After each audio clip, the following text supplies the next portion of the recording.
Hello and welcome back to a brand new episode of the Pick a Side podcast. My name is Joel Moran and I'm here with River Brown, Angel Velez, and Mr. Joe Dehls. This is now episode 527. We will be talking about the NFL trade deadline. It was a crazy trade deadline. We did not expect Sauce Gardner to get traded. We're going to give our picks for NFL Week 10 and then talk about the NBA. Victor Wembanyama, the quote-unquote best player in the world, has struggled in back-to-back games. And we're going to cultivate a top 5 list of first-time All-Stars, players that are most likely to make their first All-Star this season. How you guys doing, fellas? How are you doing, bro? That is the real question. Honestly, I was doing fine until GTA 6 got delayed today. Oh, okay. And then I was pretty upset. Okay. Did you like what I was doing on Twitter? It was pretty funny. The thing, while all this is happening, I just had a busy ass day at work. I was just in like meetings all fucking day. So the Saw shit broke at like 12:45, and from like 1 on, I just had meetings. So like I had to get all this shit out quick before I got to my next meeting. I see the Quinnen shit go through. I'm like, no way, bro. I'm like, what is going on? And then it's not till later am I catching up on mostly you two doing all this shit fucking. Well, mostly him. Facts. Drew was defending me. It was mostly this guy over here being a dick. I'll tell you what. My Twitter that day was on go. Yeah. Right? No, honestly, we were off your failure. It was a great day for Twitter. I mean, yeah, no one was expecting that, but that was good.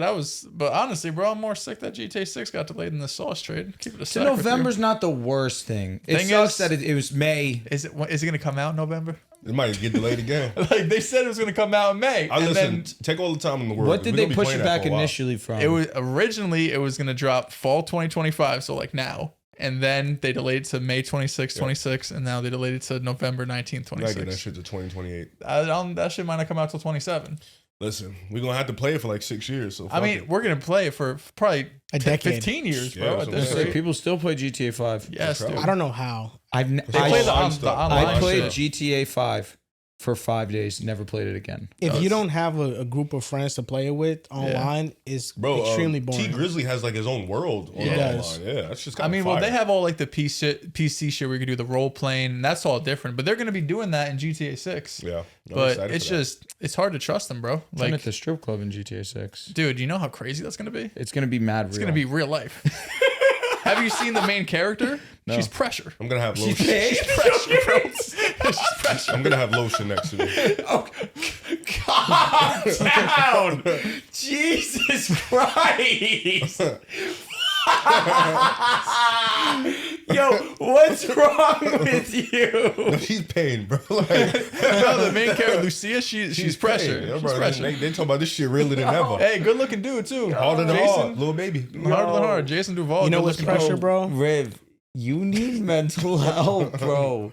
Yeah, the WWE divas, the screens, and the old WWE games. Oh yeah, yo, they're gonna have male strippers in GTA. Really? Yeah. Now it makes sense what Why we're are you saying. smiling, bro? I like equality. What's wrong with some equality? What's wrong with some equality's right, bro? Come on, nothing wrong with a women that play the transition. game too. There's men that like that. Male strippers. That's a fact. There's gonna be like. They just had like a poster. I remember one of the screenshots, and it was like male stripper night or something. Type shit. But nah, I might stop in there and see what they talking about. not for sure. See what they on. Just to see what they talking about. See what they talking about. Okay, See respect how they that. looking in there. Just to check the graphics. Nothing crazy. See how really. Yeah, for sure. I'm gonna go in there with some clothes on, definitely. You gonna leave her close? I know the girl shirt. I'm going in there with my character no shirt on. I'm going in there wilder. GTA fun though. I love GTA, man. How was your day, Joel? It was good. Tell them the breaking news. It was pretty hectic. No. The breaking news about him potentially not getting to Green Bay the right weekend, or No, tell that too, but tell him your stipulation. oh my that you god, told me. he's snitching already. So the I'm stipulation, gonna be honest, he's not a good guy. Are you gonna okay? Put that out there. Okay. the stipulation No. is that and I want to say this to you, Riv. Tell him. That last episode You ducked me. I didn't duck you. I just avoided an altercation when it didn't need to happen. That's unlike you. And the It is reason unlike why you. it's not because it's all about timing. Because last episode when I was even killed with you and I was telling you it didn't matter, Yeah. I lied to you. I know you did. this game means the goddamn world to me. I've been circling this game since the offseason. I've been circling this game every time Riv makes a statement about my Green Bay Packers. Wow, what fun. I've been waiting for this game to happen so much that a while ago, I even hit up Riv on the side and said, would you be down to go to this game with me? Facts. We never fully planned it out, and I wasn't even planning on going either. And then last night, it's late. I'm off for substance. And I spontaneously say to myself, I'm going to this game. And not only am I going to this game, but I'm rolling the dice on everything that I am as a man. And I'm going to put my Packers fandom on the table and guarantee a victory for the Green Bay Packers on Monday night. Because all the photos with me amongst Cheesehead Nation, they're going to be there. I'm going to be at the tailgate. I'm going to be amongst fans. I'm going to be Packered out. This is the moment I get baptized into Packers fandom, Packers land. And when the Packers beat the Philadelphia Eagles on Monday Night Football, it's going to signify what this team is. And that's a legitimate Super Bowl contender that should be scared of absolutely nobody because we have one of the very best quarterbacks in the NFL. We have an amazing head coach. We have a great defense. We just got Micah Parsons, who even before he got traded, I was going to be a Packers fan, no doubt about it. No doubt. And then this is the moment of truth for the Packers. Losing to the Panthers. Losing to the Cleveland Browns. All of that. Don't forget the tie. Don't forget the tie. Will not matter when they beat the Philadelphia Eagles on Monday Night Football. It won't. Question. What happens if they lose? I'll be a Jets fan again. That's my punishment. Yo, that being a punishment is funny. Yo, it'd be a shame if you were a Packers fan for like 8 weeks. Like, I'm confused why why are you putting your Packers fandom on the line for this? Because he really feels like game? they can win. It's all that matters is all that matters is the playoffs. And now, yo, this is a good dream you could have. This means something to me. It signifies something. Why does everything have to be so dramatic? Like, why? Now I'm gonna be honest with you. I like this, but why do you have to put your fandom on the line? That's all I'm wondering. Because they have a point to prove to the entire football world. For sure. And if they beat a team that they have lost 3 straight times to, with me in attendance, in 2 different countries. Meant to be. 2 different countries. 2 different countries. Don't forget that. And if in my first year as a Packers fan, they beat a team they weren't able to beat, they make it all the way to the Super Bowl and they win the championship, everything aligns. Bart Starr, 27. Brett Favre, 27. Aaron Rodgers, 27. Jordan Love, 27. Their tight end got hurt. Knee injury. Tucker Kraft got hurt. Knee injury. Get well soon, Tucker Kraft. All of the stars are aligning. And I'm just aligning with them. So I'm putting everything on the line because I feel confident that they're going to beat the Philadelphia Eagles on Monday Night Football. There's no goddamn doubt in my mind, especially with the Packers fans being that loud. It's going to be my first time at Lambeau Field. I might even move to Wisconsin one day because of this moment. This means something. Okay. Well, all right. I hope you have fun for sure. It's glad you're getting there for sure. The correct weekend. It's gonna be a great game. I'm excited for you to go. You have no chance, like, bro. You're not gonna win. I don't know. I don't need to say too much. I've also been waiting for this game though. This has been the most important game of the season for me.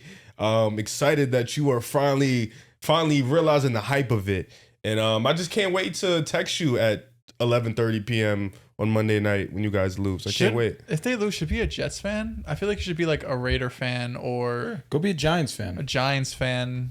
Because all you do is shit on the Jets. So why would he can't come back, right? Why would you like come back? I was gonna say like would Jets Nation welcome him with open arms? He did say who gonna stop?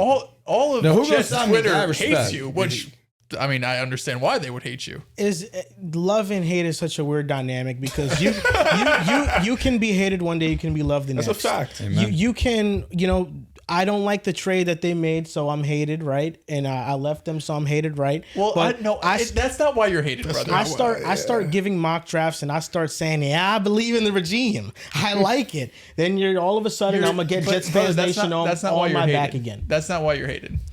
This is the thing, Dehls. Why you're hated. This is the thing, Dehls. If I walk into a bar, in a random bar in New York City, amongst Jets fans, number one, who the hell is really going to notice me? It's a very small chance people actually notice me Kind of there. fit you have on. I'll have a Jets fit on. You're kind of a big deal in the area. Jet it out. I will take pictures with Jets fans and I could look like I'll blend in just perfectly like a chameleon. Sure. It does not matter. So at the end of the day, and also this is the thing, it doesn't matter what the outside world thinks. It's about who you are and the person you are in your heart. And if you tell yourself you're something, and this has been proven by society, you can be that. You told yourself you're a Packers fan, and Exactly. you told yourself you're done with the Jets. You're never going back to the Jets. Like you told yourself So, that. right- Nobody put that on Yes. you. You did that yourself. And there's no doubt about it. They're gonna win this Monday night, so I got nothing to worry No, about. for sure. Jordan For Love sure, got me. for sure. Jordan Love got me. I just feel like you should be a fan of another terrible organization, like the Browns or something. Well, the Jets are a terrible organization. No, but I just don't. I feel like you shouldn't go back to the organization. Like you don't shit on the Browns. The only stipulation I'll have is that if I'll make a petition, and if enough Packers fans sign it, I'll remain with the team. Crying at that. Okay. Crying at that. You guys, Do you have any sort of loyalty? Like you're gonna be done with the Packers in 8 weeks if they lose a regular season game. They're not going to lose. I would love that we broke them. But it's just it's so I need random. that. They're not gonna lose. I mean, you're right. You're right, Joel. If they win, you look like a genius. They're not gonna lose. They weren't gonna lose in the playoff game. They wasn't gonna lose in Brazil. It's like they're gonna lose, bro. We know they're gonna lose. They're Like, not going to lose. Okay, I mean, listen. Don't sit next to an Eagles fan. That's all I'm gonna say. It's Packers I have to Nation. say, there'll be more Packers fans than Eagles. Definitely more Packers fans. There'll be maybe some Eagles The fans. Eagles fans travel. They do. But I'll be amidst of a lot of Packers Sure, fans. sure. I know for who I'm sure. rooting for. The Eagles? Who's rooting for the Packers? You guys It's, are favorites. Nobody's rooting for the Packers. I'm not gonna lie. I'm solely rooting for the Eagles to see what happens next for the Yeah, Eagles. for sure. It's like a season finale. Like what's gonna happen? Like, what are you going to do next? That's why I'm rooting How for are the you gonna come Eagles. into, how are you gonna come into the next episode knowing we beat you guys again? Like that's the big thing. It's with not this. gonna happen Straight again. L's, Like- I agree. I'm Yeah, done yeah, with them like- too. yeah, like- 4 straight L's. What are you in gonna Brazil, say to me? Like, in Philadelphia, in Green Bay, you had 3 different every locations. different location, like every circumstance, no good field. It don't matter. Like I'm excited to see it because like I want to see how you approach me. Like what are you gonna say to me? I mean, I'm excited to see that too because I have no idea what I'm gonna do. Like either. I haven't had a I haven't had even a thought that that we're gonna far. lose yet. Like there's Yes, no thought in exactly. my brain. Hey, there was no thought you were going to lose to us. It happened. Facts. I had no. We actually I beat have them. no thoughts currently that the Packers are going to lose this game, much like you feel like with the Eagles. But so I got I'm not evidence even on thinking that, you know? about the scenario of them losing and me potentially having to go back to something that I don't sure. want to go back to. That's fair. Because I want to be a Packers fan for life. I love green. I love green and yellow. I love I being want to be a Packers fan for life, but I And- might Notice leave how them. we started with I love green? I love this fan base. I love what they stand for. I love that they don't have a real owner. I love that it's publicly owned. I just cherish it so much. And I'm going to love Green Bay, Wisconsin. So I'm excited. I really don't think we're going to lose at all. I love really that. have no doubts at all. I think they're going to win this game. I'm ready, man. I wish we could just fast forward to Monday 8:15. Yeah, I can't Like, wait. I And really going to the game actually is getting me so much more amped up for it. should. I can't wait. Because I want you to take a picture. Because remember how we went to the Jets and Patriots game and you was like, see my walk? I want you to do the exact same thing. Look Oh, at I my miss walk those going days. into that. And then when y'all lose, I I want you to miss send me a those picture. days. Dave 'Cause that- Portnoy fucking yeah, that retweeted was beauty. I Have can't y'all wait. gotten to the point in your fandoms where you don't get excited for games, you get anxious, nervous? when the Celtics are at their peak, yes. The Jets, I don't have any feelings. I will say when I was watching LeBron at his absolute peak of his powers, there was never a time where I was like, oh, I hope we win. I'm really upset, nervous. the playoffs. will I do watched the Broncos. I watched Tua, and my stomach hurts. Because you're watching Bo Nix and Tua. I was anxious. Maybe that's fair. No, I was anxious when we played the We are Rams. 7-2. It's a big difference from watching LeBron. Peyton Manning, I was never nervous. You're right. Maybe it's the players. I was never nervous with Peyton. Fourth quarter, I mean, with Bo Nix, I do know what I'm getting. But when I was watching my guy, it was like, No, I was Game on the anxious. When line, we played the we're winning. Rams, I was anxious. When we played the Chiefs, I was anxious. Played the Commanders. Oh, dude. I was like, we're good. Packers? Good. Good. Especially Yeah. the second time I was good. The last time I felt like nervousness in my stomach was the Packers versus the Niners in the playoffs a couple years back. That was, especially in the fourth quarter when they had control of the game, that was the most excited I've been in a long time. the Packers versus Niners? Yeah. when Jordan When the Love threw Niners, when he threw the quack when they were over the middle of the field. 21-17, and really Carlson missed a field goal. Could have been 24-17. we're blaming the kicker. The kicker has always been an issue for the Green Bay Packers. guy I know who that threw because the I've been. And what about the quarterback? Has that been an issue too? Nope, it's not. Oh no, not in the playoff game. I was talking to a Packers fan today, and he told me, I asked him, what are his opinions on Jordan Love? And he told me, man, Jordan Love, sometimes he looks like the best quarterback in the league, and sometimes he does things that I question. I was like, hey, that's fair. But to me, I trust Jordan Love. I feel Love. about Bo Nix. And I think Jordan Love is going to live up to every single ounce of praise that I give him on a week-to-week basis. I have no doubt about it. I know he's going to be a future Super Bowl champion. And I'm looking forward to the journey starting Monday because I feel like this is where the tide turns. This is where they beat a team that nobody can say anything about. And once they beat them, it's going to be clear that they're a serious contender. For sure. Beating us is the mountain, especially for y'all. Beating us is the mountain. Like, duh, you beat us. The fuck? Like, there's nobody can say nothing to you. They should give him a ring. Yes. Beating the Eagles? Beating us is like literally yes. Because we beat y'all twice. It's like if we played the Rams in the playoffs and they beat us, like, because we'd already beat them last year in the playoffs. We beat them a couple weeks ago. So now we kind of like, it's like they Another beat us. game. It's like, yo. They make it interesting at least. For sure. How many times have the Eagles beaten the Packers in a row? Is it 2 or 3? It's 3. Because I know 2 was last year. You beat him twice last year. Let me see. Let's look at I'm not sure if it's 3 times in a row. I might have just chatted. Eagles It might just be 2. versus Packers history. Last 10 games. We have beaten you guys. I need to hear a crazy number. So last year was this is always okay. Why does it do start? Okay, fucking stupid. Here we go. So we have beaten you guys 3 straight times. Okay. 2022 we beat you guys 40-33. And then we beat y'all the last 2 times. Oh, that was Jordan Love's first drive officially. And then y'all won in 2020. Y'all beat us 16-30. Well, the Chiefs game was his first start, but that was like he came in and you were like, whoa. So the last 5 meetings, we've won 4 of them. We own y'all. We just bend y'all over. It's going to change this week. I'm sure. I just have to say this. I was more nervous for the Rams game than this. Thursday Night Football is filled with just upsets. I'm maybe the Broncos pull out and win this game. Right now, the Raiders are up 7-0. Shanty. Thursday Night Football, every week it's an upset. The Giants beating the Eagles. The 49ers beating the Rams.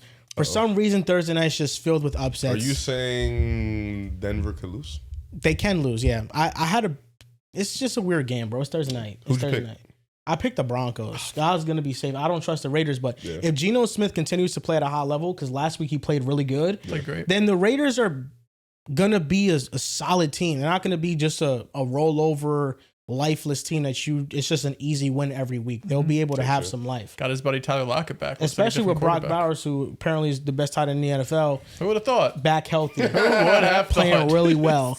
I mean, my goodness, 3 touchdowns of what he did. He's just an absolute beast. Oh my God. You can't make it up. You can't make it up, man. Disgust me. I value longevity. Disgust me. You guys use your eyes. Tucker Kraft's done nothing, and you said that he's arguably the best in the league. Tucker Kraft had 700 yards last year. What did Brock Bowers have? I didn't say he was better than Brock Bowers. That would bring down Brock Bowers' career averages. I said he was better than Sam Laporta. Yeah, he did say that. So Tucker Kraft over Sam Laporta last year, I felt like Tucker Kraft was better. He was more efficient. And then this year, he was going to be a first-team All-Pro. He was hooping. Hate to see it. You really do hate to see but, it. I wish he played. Yeah, probably. Sometimes it takes losing a player like that to, really find yourself and rally. First team 2 tight ends on All-Pro or 1? 1. He would have been over McBride? Yeah. I think Tucker Kraft was the best tight end in football before he went down. And he probably would have. First team. He was on pace for. He would have been second team, I think. He was on pace for 1,100. Yeah, I mean McBride was having a better year. That's why I ask. Yeah, but Brissett, man, collar getting soft the bench pretty much. Yeah, that was crazy. He's on the IR. Give him a break. That brother healthy. He's so healthy. Jacoby Brissett. Brother healthy. Brissett really is nice. Foot injury. Brissett looked awesome. He's been looking awesome. Brissett is a backup. I know, but it just shows how bad Kyler. Bro, I know. Kyler Murray, you're a New York Jet? Please no. He just doesn't seem like an Aaron Glenn guy. Please no is insane. You were happy for. I'll be honest with you, bro. The fact that you just said please no for Kyler Murray. You gotta stop being rude. What the hell? What team could Kyler Murray actually go to and you'd be like, that's a good spot? You would twerk for Kyler Murray. What do you mean, hell no? I don't want that contract. How many teams need a quarterback and they're in the contention? If the Cardinals are like, we'll eat 60 to 70% and we got to give up like a second, okay. He doesn't have much debt cap left on his contract though. But he still has a lot of money left on that.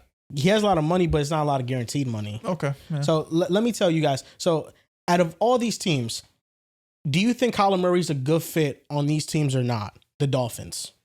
They have Tua. A good fit? No, I mean that offensive line is still bad. You really have only one receiver now. I don't like it. Yes. Him and Achane would be fine.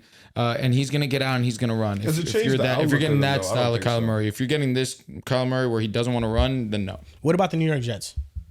Doesn't change the outlook. I for think them. he does fit. He could play his style of football and it'll be successful. I mean, it's an upgrade over Justin Fields, but I'm not looking at the Jets like they just found their franchise quarterback. He'd be a stopgap probably. Let's say Aaron Rodgers retires and they go out and the Steelers get Kyler Murray. The Steelers get Kyler Murray. Doesn't feel like a Steeler quarterback. Doesn't at all. I feel like he'd get Gotta be frustrated over something. there. They said Russell Wilson. I feel like a Steeler Good quarterback.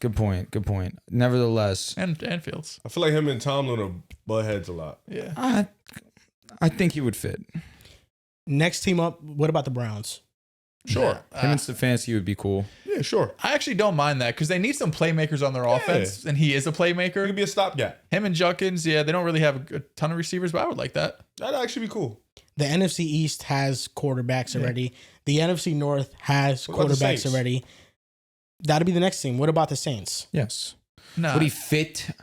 Thinking about it too much. They'd take him in a fucking heartbeat. they're You gonna gotta have, think about it, They're though, gonna have a like, top 5 pick. Some of these teams are going to have a top pick. The They're Jets never have a taking a top pick. quarterback The in the Saints first have a round, top bro. pick. Think about it. They have a top 5 pick. They probably will this year. And then the Seahawks, Rams, and 49ers all have quarterbacks. So really, the only quarterback needed teams that I think realistically Cleveland. could be viable for Kyler, the Saints, the Browns, the Steelers, the Jets, the Dolphins. I'm jacking Cleveland heavy.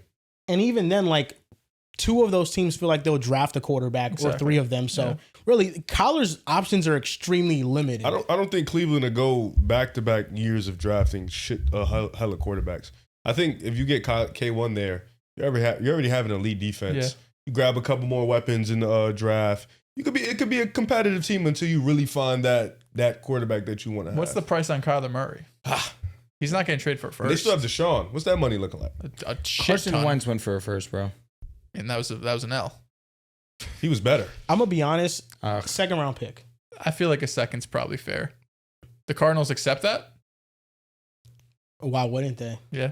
It depends, though. Are they in position to draft a But quarterback? Also, like we're just talking about all these teams. It doesn't seem like it's gonna be a bidding war for I'll Kyler be Murray. honest. Marvin Harrison Jr. looked the best he's looked. Oh my god! And McBride. Yeah, They you gotta both start. have. You gotta start looking like that. Like it's over. Bro, there's a stat that Trey McBride has four touchdowns in 3 games with Brissett. What do you say, like 4 with Kyler in 30 Yes, games? Kyler in the last full seasons McBride has played, he has like 4 touchdowns with Yeah, because Kyler. McBride had like, what do you have? Did you have 100 receptions last year? He had 1 touchdown, I think. Yeah, like it was ridiculous, and a lot of people thought it was a McBride problem, but it looks like a Kyler problem. It's just that Kyler doesn't play under center, and Yeah. you look at the Drew Petzing's offense. His offense fits Jacoby Brissett more. Like I just think Kyler doesn't fit the offense. In an offense that fits him better, he could look good. It is. It's just difficult because Kyler at this point in his career, he's not as crazy athletic as he used to be. He's regressed as a passer. He has an injury history. He has a lot of money left on his deal, even though you said not a lot of guaranteed money, but still a big contract. It's hard, and I don't want to go too much into like him personally, but you hear the reports that he's not the most either mature or locked in guy when it comes to football. There's a lot of reasons why teams wouldn't want to trade for him and make him a franchise quarterback. The Broncos have just had 2 3-and-outs. Terrible drives. First drive, whatever. We were pinned at the 1. Not getting that first down, 3 straight runs. That was kind of annoying. This drive specifically was horrendous. I'm looking forward to 3 straight quarters of bad, and then 4th quarter come to life, and nothing's wrong at all. I can't wait. That's what. But for all the Broncos fans out there, that's what a low success rate looks like. They don't have successful drives consistently, so that's why the success rate, the overall offense, and Bo Nix, it's low because they are like this. They look like this for majority of the game, and then That's they turn it on. that's how math works. Yes, no, Yeah, I get it. no, but there are people that think that success rate is like an analytic that is beyond comprehension. Really? Yes. Seems so simple. It's to actually me. one of the simplest advanced Yes. analytics. It's like just EPA per play. Okay, That's I can more understand complicated it. than That's success why rate. if I'm mentioning an advanced stat, I go straight to success rate nowadays because are you successful or no? You are? Okay. This makes me like you more. If you're not, okay. Yeah. So basically, success rate is like the sustainability of something. So if EPA per play, if it's high but the success rate is low, the EPA per play, like if we're talking about a defense, for example, their EPA per play could be high because they get a lot of turnovers, but their success rate could be low because on a down-to-down basis, they're consistently letting up big plays. So therefore, you can maybe look at that and say it could come back down to earth, and the success rate is more indicative of like what they are on a down-to-down basis. Like offense, if you could hit big explosive plays, your EPA is going to be high. But if you have 3 and out, success rate could be low. So let's get on to the NFL trade deadline. I think the biggest move was Sauce Gardner getting traded. None of us saw it coming. He got traded for 2 first-round picks and for A.D. Mitchell. I like A.D. Mitchell goes to the New York Jets. We're first going to talk about this trade from the Indianapolis Colts perspective. Does Sauce Gardner make the Colts contenders? Contenders is a strong word. I want to see them play a game before I can say they're outright contenders because their offense is amazing. We understand that. We're talking about one of the best offenses in the league. Jonathan Taylor has been Offensive Player of the Year candidate. Daniel Jones has been one of the best quarterbacks in the National Football League. Michael Pittman back. Tyler Warren, Rookie of the Year, potentially. He's been that great. Josh Downs, A.D. Mitchell's gone, but we understand that there's depth still at the skill position for them. The defense had been the one in question. The defensive line, the amount of pressure that they're able to generate on the quarterback, it hasn't been there. Their secondary has been kind of getting lit up recently too. What do you go and you do? You bring in a game-changing corner that can go ahead and man up and can take away a true X wide receiver. And if Charvarius Ward can consistently stay on the field, we're talking about one of the best cornerback duos in football. Charvarius Ward is one of the best corners, and on top of it, Sauce has been statistically one of the best corners this season. Now, Riv, you and I have been a part of the problem, and I can acknowledge that. What happened? You and I actively trash talk Sauce Gardner because we're joking. All we're doing is joking. We understand Sauce gets held to a certain standard because he was a 2-time first-team All-Pro his first 2 years in the league, and last year was a down year for a standard. A down year still being a top 10 corner by probably the absolute worst. This year he's been great. He just plays for the New York Jets. Yeah. Played. Correct. Well said. Well said. Played. So I say that to say, can Sauce come in and immediately change the defense? In ways, absolutely. But that defensive line is still ways away from really showing me something for me to really go out there and say, man, this defense is legit. I believe I'm all in. But this was a huge step forward. This could be a piece for the future as well, where you can bolster up that defensive line. You could still get better around the margins. Maybe it's not this year, but nobody thought the Colts would be great this year by any means, and they're one of the best teams in football. Yeah, it's an interesting question. I still have this sour feeling about Daniel Jones after that Steelers game. Don't do that. One game. I think he's been really good. I think he's been exceptional this year. I think the offense is high-powered. It's well coached. You have JT. You have a lot of good wide receivers on that team. You have a good tight end. Offensive line has been well. All that good stuff. But at the same time, can I confidently say a team led by Daniel Jones what are you doing? Is a contender? I don't know yet. I think I'm on the fence of gotta wait and see them play. I think Sauce is a top 5 corner in football. You know, I think me and Drew, we do call him Ahmad a lot. It's funny. But it's a great name. Yeah, it's great. It's awesome. But he's still one of the best corners in football. I think he comes in, he makes an immediate impact. I think he helps his defense a lot, especially in the secondary. You mentioned it. If Ward can stay healthy, this is one of the best cornerback duos. But I think when you look at the AFC, I think it's important to note that there is no powerhouses in the AFC. And I think that's why the Colts made this move. I think they realized, hey, we're sitting here with 7-2. You know, the Chiefs 5-4. You know, they're a high-powered offense, but they look beatable. You know, you look at the Bills. They look beatable. You know, the next team that has the same record as them is the Patriots. They're probably thinking we could beat the Patriots. The Ravens have to climb out of a hole to get to the playoffs. The Steelers, you know, they probably thought before that game, we can beat the Steelers. You know, so the Colts made a move where they're thinking like, this is a young guy. They just paid him. So we bring that money on our books. He's still a top 5 corner. You bring in a top 5 corner, that's a different type of game. But I do think I want to see him play a couple games, at least against some tougher competition, before I can sit here and be like, this team is a contender. But this is the step forward in becoming a contender, getting a guy like Sauce to help at this defense. It's hard to label them as a contender when Daniel Jones is the quarterback. I think it's just the truth. When you look at the AFC the last few years, it's like who's been in the AFC championship games? It's Mahomes, Josh Allen, Lamar.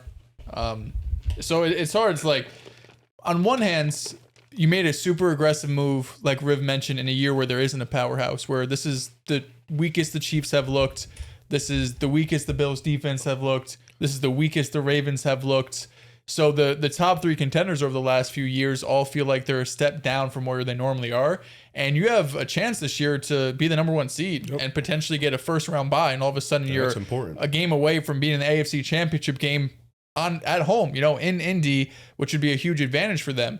But so much of it still comes back to the quarterback and how much do you trust the quarterback, right? I think when you look in the NFC over the years, you've had non-powerhouse quarterbacks do it, right? As much as I love Jalen Hurts, I'm not putting him in the Mahomes, Josh Allen tier. Same thing with Brock Purdy, for example. So in the NFC, we've been able to see teams have fantastic teams led by quarterbacks that play at like top 10 levels, but necessarily aren't going toe-to-toe with the Mahomes and Allens of the world, even though in individual games, like we've seen with Jalen Hurts, they can play up to that level.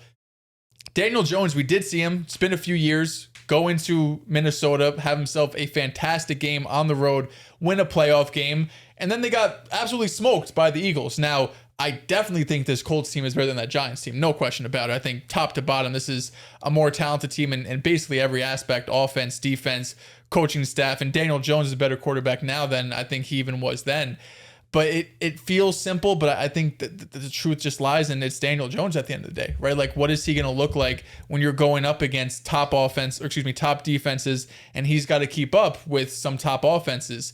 They look great so far in the regular season, but I think Colts fans would be lying if that Steelers game didn't scare you a little bit. It took 9 weeks. Now everybody's turning it back on him again, man. I know it's 9 weeks, but it's like 5 years of Daniel Jones mostly being bad. It's one game. Yeah, okay. On the road in Pittsburgh, whose defense had been terrible this year. Sometimes you can turn it around. You can, absolutely. Did Caleb Williams get fucking dogged for looking like shit against the Ravens? No, we gave the Ravens defense praise for turning it around. That's what we did. Sure, I think I was more impressed with them shutting down the run game more than anything. But regardless, neither here or there. Jones better than Caleb. Clears him right better. now. He's playing better than him this year, that's for sure. But they're in a different tier. I just think when you have a quarterback like Daniel Jones, who was in New York for 5 seasons, he had one great season. Yeah. He's been there since 2018. So two. Count as a year, bro. Fumbles or whatever, bro. He had like 20 turnovers. He was fumbles or whatever. He was there for 7 years. 7 years? Yeah. Damn. Ooh. He got drafted in 2018. He got hurt twice. So he was there so that means he was there for 6 left in 2025. 2018, 2019, 2020. He had the neck injury and he had the torn ACL. So he was there for 7 years. Even if you want to give him the rookie year, which is like he played at the 20th best quarterback in football. 24 maybe. touchdowns, 12 INTs. How many fumbles? 20. 15. Dude, he started week 3 on. Anyhow, even if you want to give it to him, that's 1 year where he was great. Yeah. 1 year he was impressive as a rookie. Thank you. And 5 years that were bad/injury prone, given the team wasn't good around him. Thank you for that. And then you have 9 weeks so far, where 8 weeks he's been tremendous. And you have this Pittsburgh game that was a disaster. I mean, I don't think there's really any way to put it. So it's not much you trust Daniel Jones. I think that's really what it comes down to. The Sauce Edition is great. It's going to help the DB room. It's going to help the secondary. It's going to be a much improved defense because you have a real number one lockdown cornerback. But I can't say this completely changed my outlook from them being a great regular season team that I think can win a playoff game. Now all of a sudden they become a team that can win a Super Bowl. I'm not seeing that. Well, this challenges the boundaries of what you can do with a quarterback that maybe is not perceived as a high-level quarterback. And I think that a coach that's been able to have a lot of success with that has been Kyle Shanahan with the 49ers. And maybe Shane Steichen is this version of that. Oh, wow. It's true. Oh, wow. Wait. Oh, wow. Wait. I don't think you said anything wrong. No, but why do we? Oh, you know what? Go ahead. I'm talking about Jimmy Garoppolo, not Brock Purdy, bro. No, go ahead, bro. I know what you did. I'm just saying, Kyle Shanahan has been the coach that has been able to bring the best out of maybe players that are not the most Look how talented. Mac Jones is looking. Mac Jones is playing great, so maybe you don't even have to count Brock Purdy. Mac Jones, Jimmy Garoppolo. I wasn't counting Brock. They're all Purdy playing didn't do really this well. Dumb shit in the playoff game. I'll let you know that. Fuck. All right. Actually clutched up and won the game. All right. Won the game. Oh, wow. And went to the Super Bowl. Nice. Clutched up wow. against Detroit too. Oh, never good job. forget. Oh. Good job. And beat the Eagles. You know what's funny? Ironically, really, really ironic. Brock Purdy threw was like 4 dog picks shit. in that game that were dropped. Yo, Brock Purdy was dog about shit some for drop 3 shit, don't matter to quarters. He was dog shit for 3 quarters. Clutched up. And all it took was 1 quarter And to guess win a who was dog playoff shit game. in the quarter that mattered the most? Dog. So it doesn't matter how good you were for those first 3. I fucking- guess it just matters what you do in that fucking 4th, no? goofy. So I think this coach Smart. situation, it challenges that stigma There we go. that you cannot win with a high level quarterback. And I think that there are certain exceptions to the rule when you have overwhelmingly great rosters. I don't think Indianapolis is of the level of the Philadelphia Eagles of last season. I think that's one of the most talented rosters I've seen in my lifetime. And I'm not calling Jalen Hurts a bad quarterback. He's a really good quarterback. But what I'm saying is that you can make it far and make a run with maybe a limited quarterback if the roster is perfect around him. The Colts clearly believe they are contenders. And that's why they went all in to get Sauce Gardner. And the way in which I think he helps them, we know his coverage skills. Right now, their pass rush win rate is towards the bottom of the league. So they are not able to consistently pressure the quarterback, although Latu has been much better. They don't have a dominant defensive line and a pass rush. And the secondary is so vulnerable that Anarumo can't be as aggressive as he wants to because he can't trust his corners on islands. So I think Sauce Gardner, now being in Indy, you can play more aggressive because he can press up at the line. He can jam. He can stop the timing of routes. And he's an awesome zone corner. Anarumo runs a zone scheme, so there's versatility in how you can use them. So it now gives them more room to consistently blitz and leave their corners on island because now they have a corner they can really trust in those situations. So I think overall, this was a very great get for the Colts. Yeah. And I do think this makes them contenders because I look at the AFC and every roster has flaws. Major flaws. We don't have major flaws. The Buffalo, the quarterback is the major flaw. Major flaw. I actually question the Broncos quarterback more than the Colts quarterback. Major flaw. This season, I don't hate what you're saying. Who would have thought? This season, I don't hate what you're saying at all. Major flaw. Their success rate ranks towards the bottom of the league. Enough with the success rate. You just said you liked it. please. You I go do, to it. but when we watch the game, When we fourth watch quarter the matters game, the okay, most. the fourth You quarter know matters the it's- most in your opinion, but on a down-to-down basis, it matters how you look against these Can teams. we just be real? Against the Philadelphia Eagles, the best team in football, it didn't matter that he was dog shit in the first 3 quarters. It didn't. Can you repeat that?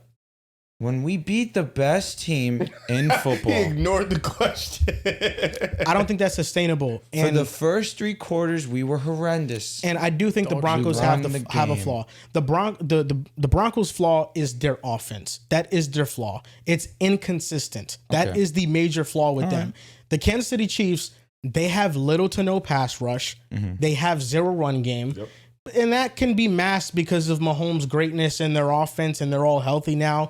The Buffalo Bills, they just had a great showing against Kansas City, but we've seen how vulnerable their run defense is. Wide receivers is I weak. don't think that the Colts need to be reliant on Daniel Jones. I think they can be reliant on Jonathan Taylor and this run game and just ask Daniel Jones to make enough plays. And before this trade, I viewed the Colts as a volatile team for the simple fact that their defense, especially the back end, was so horrendously bad that offenses can consistently put up points on them. The Cardinals, Jacoby Brissett, he almost beat the Colts on the road. They put up points.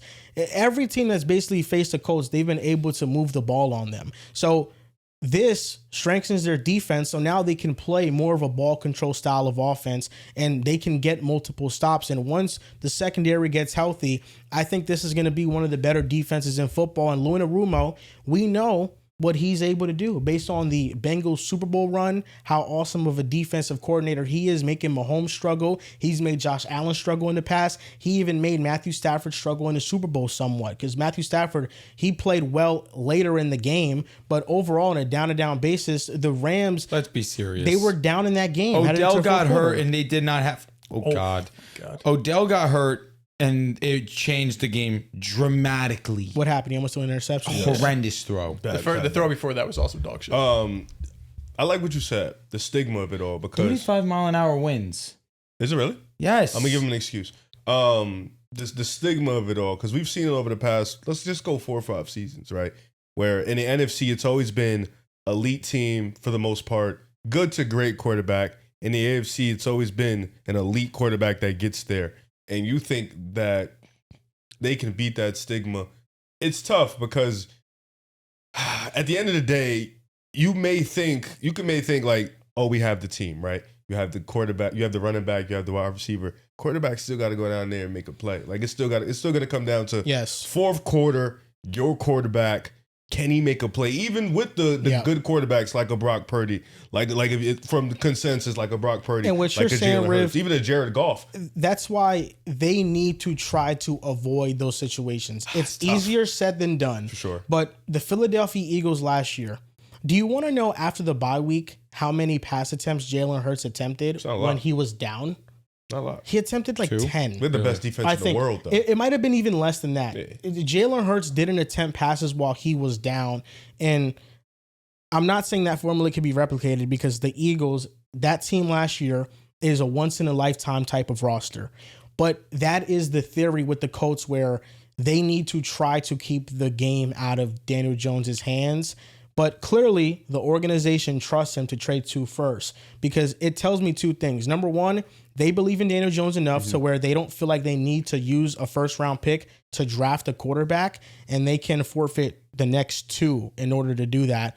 And the other thing it tells me is that maybe they're not completely done with Anthony Richardson. Maybe he is that project quarterback they keep waiting in the wings, and maybe he never pans out, but I'm saying the talent and the potential that he has, instead of spending a high draft pick on a quarterback, that was the worst point Anthony ever. Richardson is the quarterback that they're going to continue to keep in the organization to try to develop him. I think I respected Joel. I don't think Anthony Richardson is even in their mind with the way Daniel Jones is playing right now. No, Daniel Jones, he's playing well. He's going to get another contract, but what I'm saying is that trading those 2 first-round picks for a player of Sauce Gardner's caliber, I think is it shows warranted. faith in Daniel Jones. It shows faith in Daniel Jones, but I also think it's also another thing it signifies the fact that we have a young quarterback that's 23 years old that can still develop, and he's not ready right now. I think there's a better chance he's on a different team next year. I just think they saw It can Sauce be, as like, but he's he a top 5 he could have been corner, traded before this 24 deadline too. He's hurt now too. To be fair, That's what it is. You had a chance to get one of the best corners in football. Who just got paid. And you have a team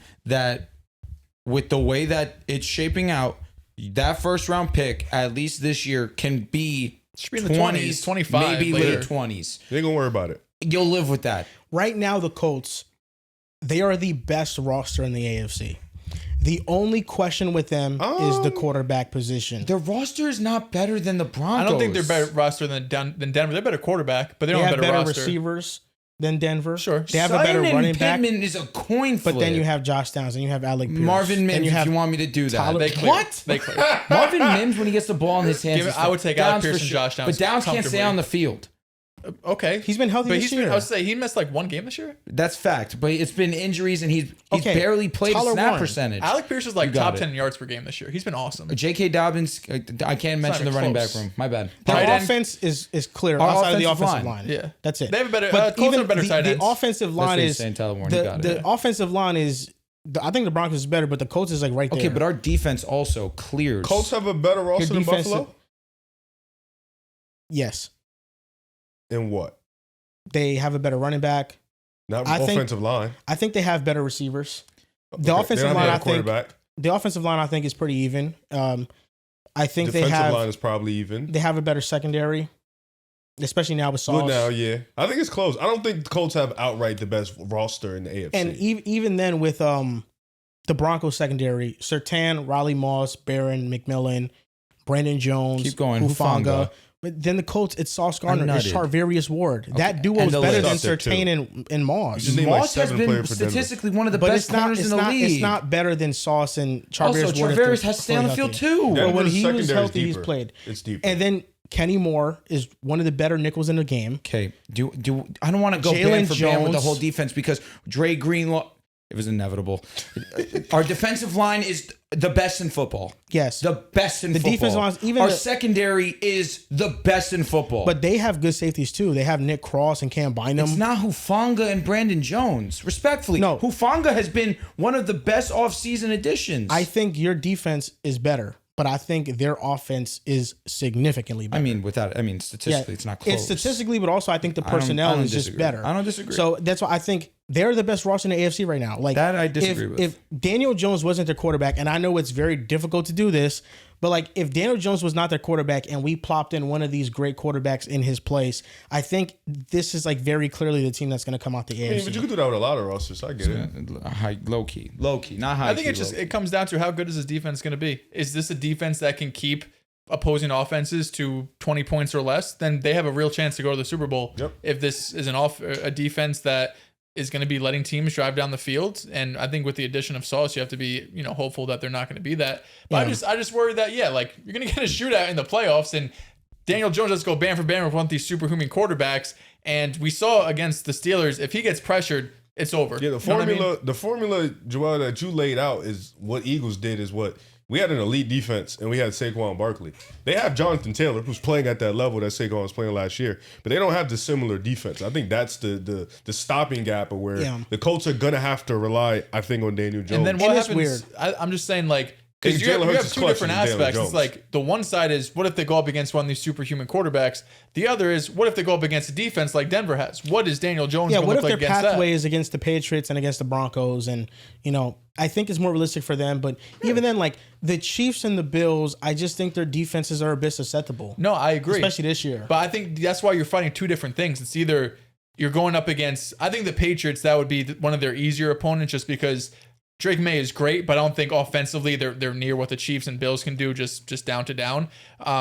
But they'll be able to move the ball against the Pats defense. But then, what if you have to go up against their defense? And what happens if the Ravens continue to play the top 10 defense and they make the playoffs? It's just, I worry almost more what happens if Daniel Jones has to go up against a COD You're defense. fighting the stigma that hasn't happened in the AFC. The Colts, I feel like the defensive numbers for them are not bad. Like, let's just be clear. Yeah. They're a top 10 scoring offense and defense.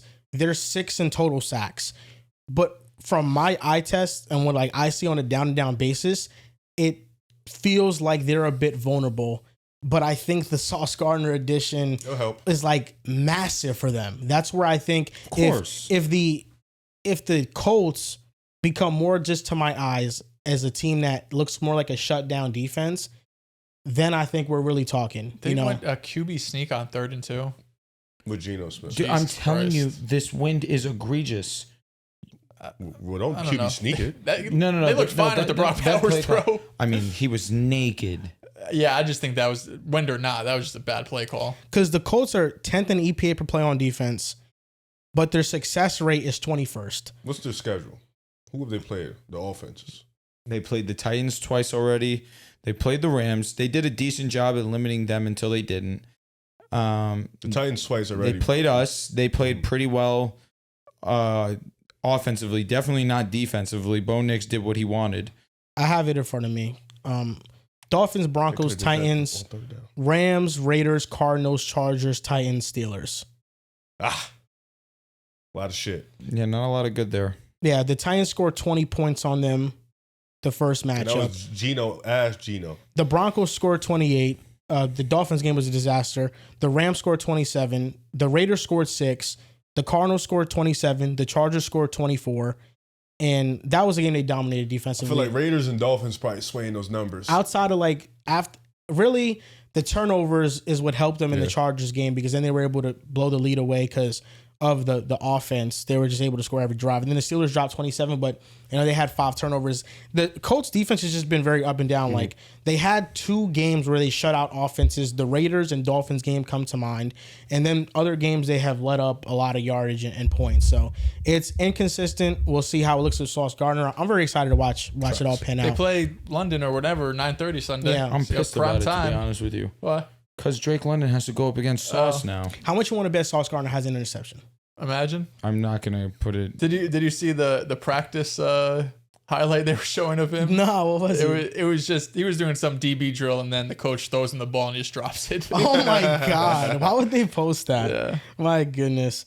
But the trade that we got to talk about next is in the same realm, but now going with the Jets. Because Wow. do you 2 punts think down to one's insane. that do you Inside think the the one. New York Jets the Jets make the right decision in trading away Sauce Gardner, but not only him, but also Quentin Williams, and this signals a complete rebuild. They are now eyeing the 2026 and 2027 draft. They have 5 first-round picks in the next 2 years. They're going to be able to build this roster through their vision and identity. Do you feel like this was necessary, and do you feel like they should have done it? Now, Dehls, let me ask you: would you like me to speak first, or Go would you for it. like to just rant? No, I've ranted a lot. Okay, I'll make my thoughts quick then, as quick as I possibly can. I hate the Sauce move. I love the Quinnen move, and that's not an indictment on Quinnen. I think that he's a great player. He's great for the run defense. He's a great leader, great locker room guy. Great guy. No doubt about it. Great Love Quinnen. teammate, everything about it. And I thought what you said in your videos was excellent too. He requested a trade prior to this, never made it public, never messed up his trade value. Yep. That was a great point made by you, and I wanted to share that. I 100% agree. The fact that you were able to get a first-round pick from Dallas, the better of Green Bay or Dallas, in and of its own right, I'm stunned that Quinnen was worth a first and a second too. That shocked me. I think you needed to do that deal. You don't find Sauce Gardners. You don't. Sauce Gardner is a generational corner. He's amazing. You don't trade that, especially when they're entering or in the midst of their prime. It's impossible to find another Sauce. If the Broncos traded Pat Surtain, I would be distraught. You don't find those. Felt that. You simply cannot trade a player that is that good. I would have been upset if you guys traded GW. I was obviously upset when you traded Sauce Gardner. Do I like what you got in return for Sauce? Yes. If you're going to trade Sauce, you get 2 first-round picks and you get a player that could potentially fill a hole. A.D. Mitchell does that because you desperately needed a wide receiver too. I like that part, no doubt. 2 first-round picks. These 2 first-round picks, at least one of them, in my opinion, this year with the Colts, it could be a back end of the first. Definitely will be, yeah. Was it worth it? Because you're going to end up having to fill these holes regardless. You need a quarterback desperately. That's a draft pick right there. You need defensive line help because your run defense is going to be shaky now. You need help in the secondary. You need safeties, that's for sure. There's still a ton of holes on this team. The offensive line, I think you finally figured it out. I think that's a great spot right there. You definitely... tight end, probably. Who knows? The Jets haven't had a great tight end in a long time. It's just malpractice to me to trade a guy like Sauce. I think that's what's not sitting right with me. And it's hard to put into words trading him, but it is what it is. The Jets are going to jet. I'm not surprised, I guess, at the end of the day. I guess I'm more surprised because I feel bad for Jets fans. Like, the first thing that came to my mind wasn't like, wow, the Jets organization is trash. And I'm just like, no, it must suck to be Joel. Like, genuinely speaking, I can't imagine if just like on a random day, the Broncos just traded my best player, my favorite player. Like, I can't imagine that. Like, what they've done to fans is unfair. And I get it. They do what they want. It's their team, whatever. You better have a plan. It seems like they do. And you better execute on this because we're going on almost 2 decades of being the worst run organization in sports. I'll be honest. I was surprised at how many Jets fans were fine with this and actually like positive towards it. Because my first reaction was, holy shit, what did you just do? You traded the best player on your team. And I still hold some of that in my heart. I'm definitely not as, I don't know if shock's the right word, but upset tough as when I first was, because obviously like no one thought Sauce was on the trade block, right? Like there was rumors about Quinnen getting moved, Brees getting moved, Jermaine getting moved, a lot of these guys, but Sauce was someone that never came up in these trade discussions. So when Ian Rappaport tweets Sauce Gardner to the Colts blockbuster, your heart sinks. You're like, what the hell did we just do? And my first reaction was the Jets are clueless, and they're probably clueless, but the reality of the Jets is if you keep Sauce or if you trade Sauce, they're probably still going to be clueless because it's the New York Jets. But it's difficult because I think what Drew's saying is correct, right? This is someone that you can't replace. Like Sauce Gardner is a top 5 corner to me. At his peak, he was the best corner in football, I think, in the first 2 years of his career. At his worst, he's a top 10 corner that we saw last year, and this year I think he's been playing awesome. I think the Jets made the trade for a few reasons. Number one, I think they feel really good about their corner room outside of Sauce. Now, the Brandon Stevens trade I shit on, or signing, I should say, I shit on. A lot of people shit on. First 3 weeks of the season, he looked terrible. For the last month, he's looked pretty good. Like, this isn't Sauce, obviously, but he looks like someone, if he keeps playing at this level, can be a solid cornerback, too. Azareye'h Thomas got his first start against the Bengals. He let up a bomb touchdown to T. Higgins, but beyond that, I thought he was pretty awesome. And then you have Jarvis Brownlee, who they traded for the Tennessee Titans. He's been a fantastic slot corner for them. One thing Darren Muji has definitely been able to show is when it comes to trades, he's done a great job. They traded for Jawan Briggs, who's been a top 20 interior defensive lineman for them. Trade for Harrison Phillips, who's been a good run stopper for them. Jarvis Brownlee looks like a home run. So some of these, marginal moves that he's made, I think so far you have to be pretty happy with. And then in the draft, Membu looks great. Mason Taylor looks really good at tight end. Azareye'h Thomas only played one game, but he looks strong. Malachi Moore at safety only has a couple of starts, but he looks decent.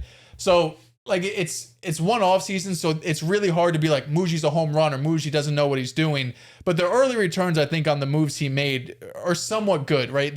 He's not perfect by any means, right? Like the wide receiver position, I think he botched. He kept Lazard around. He kept Tyler Johnson around. He didn't seem to make a move like he did for Briggs or Harrison Phillips to get a real viable wide receiver too before the season starts. So he's not without his faults.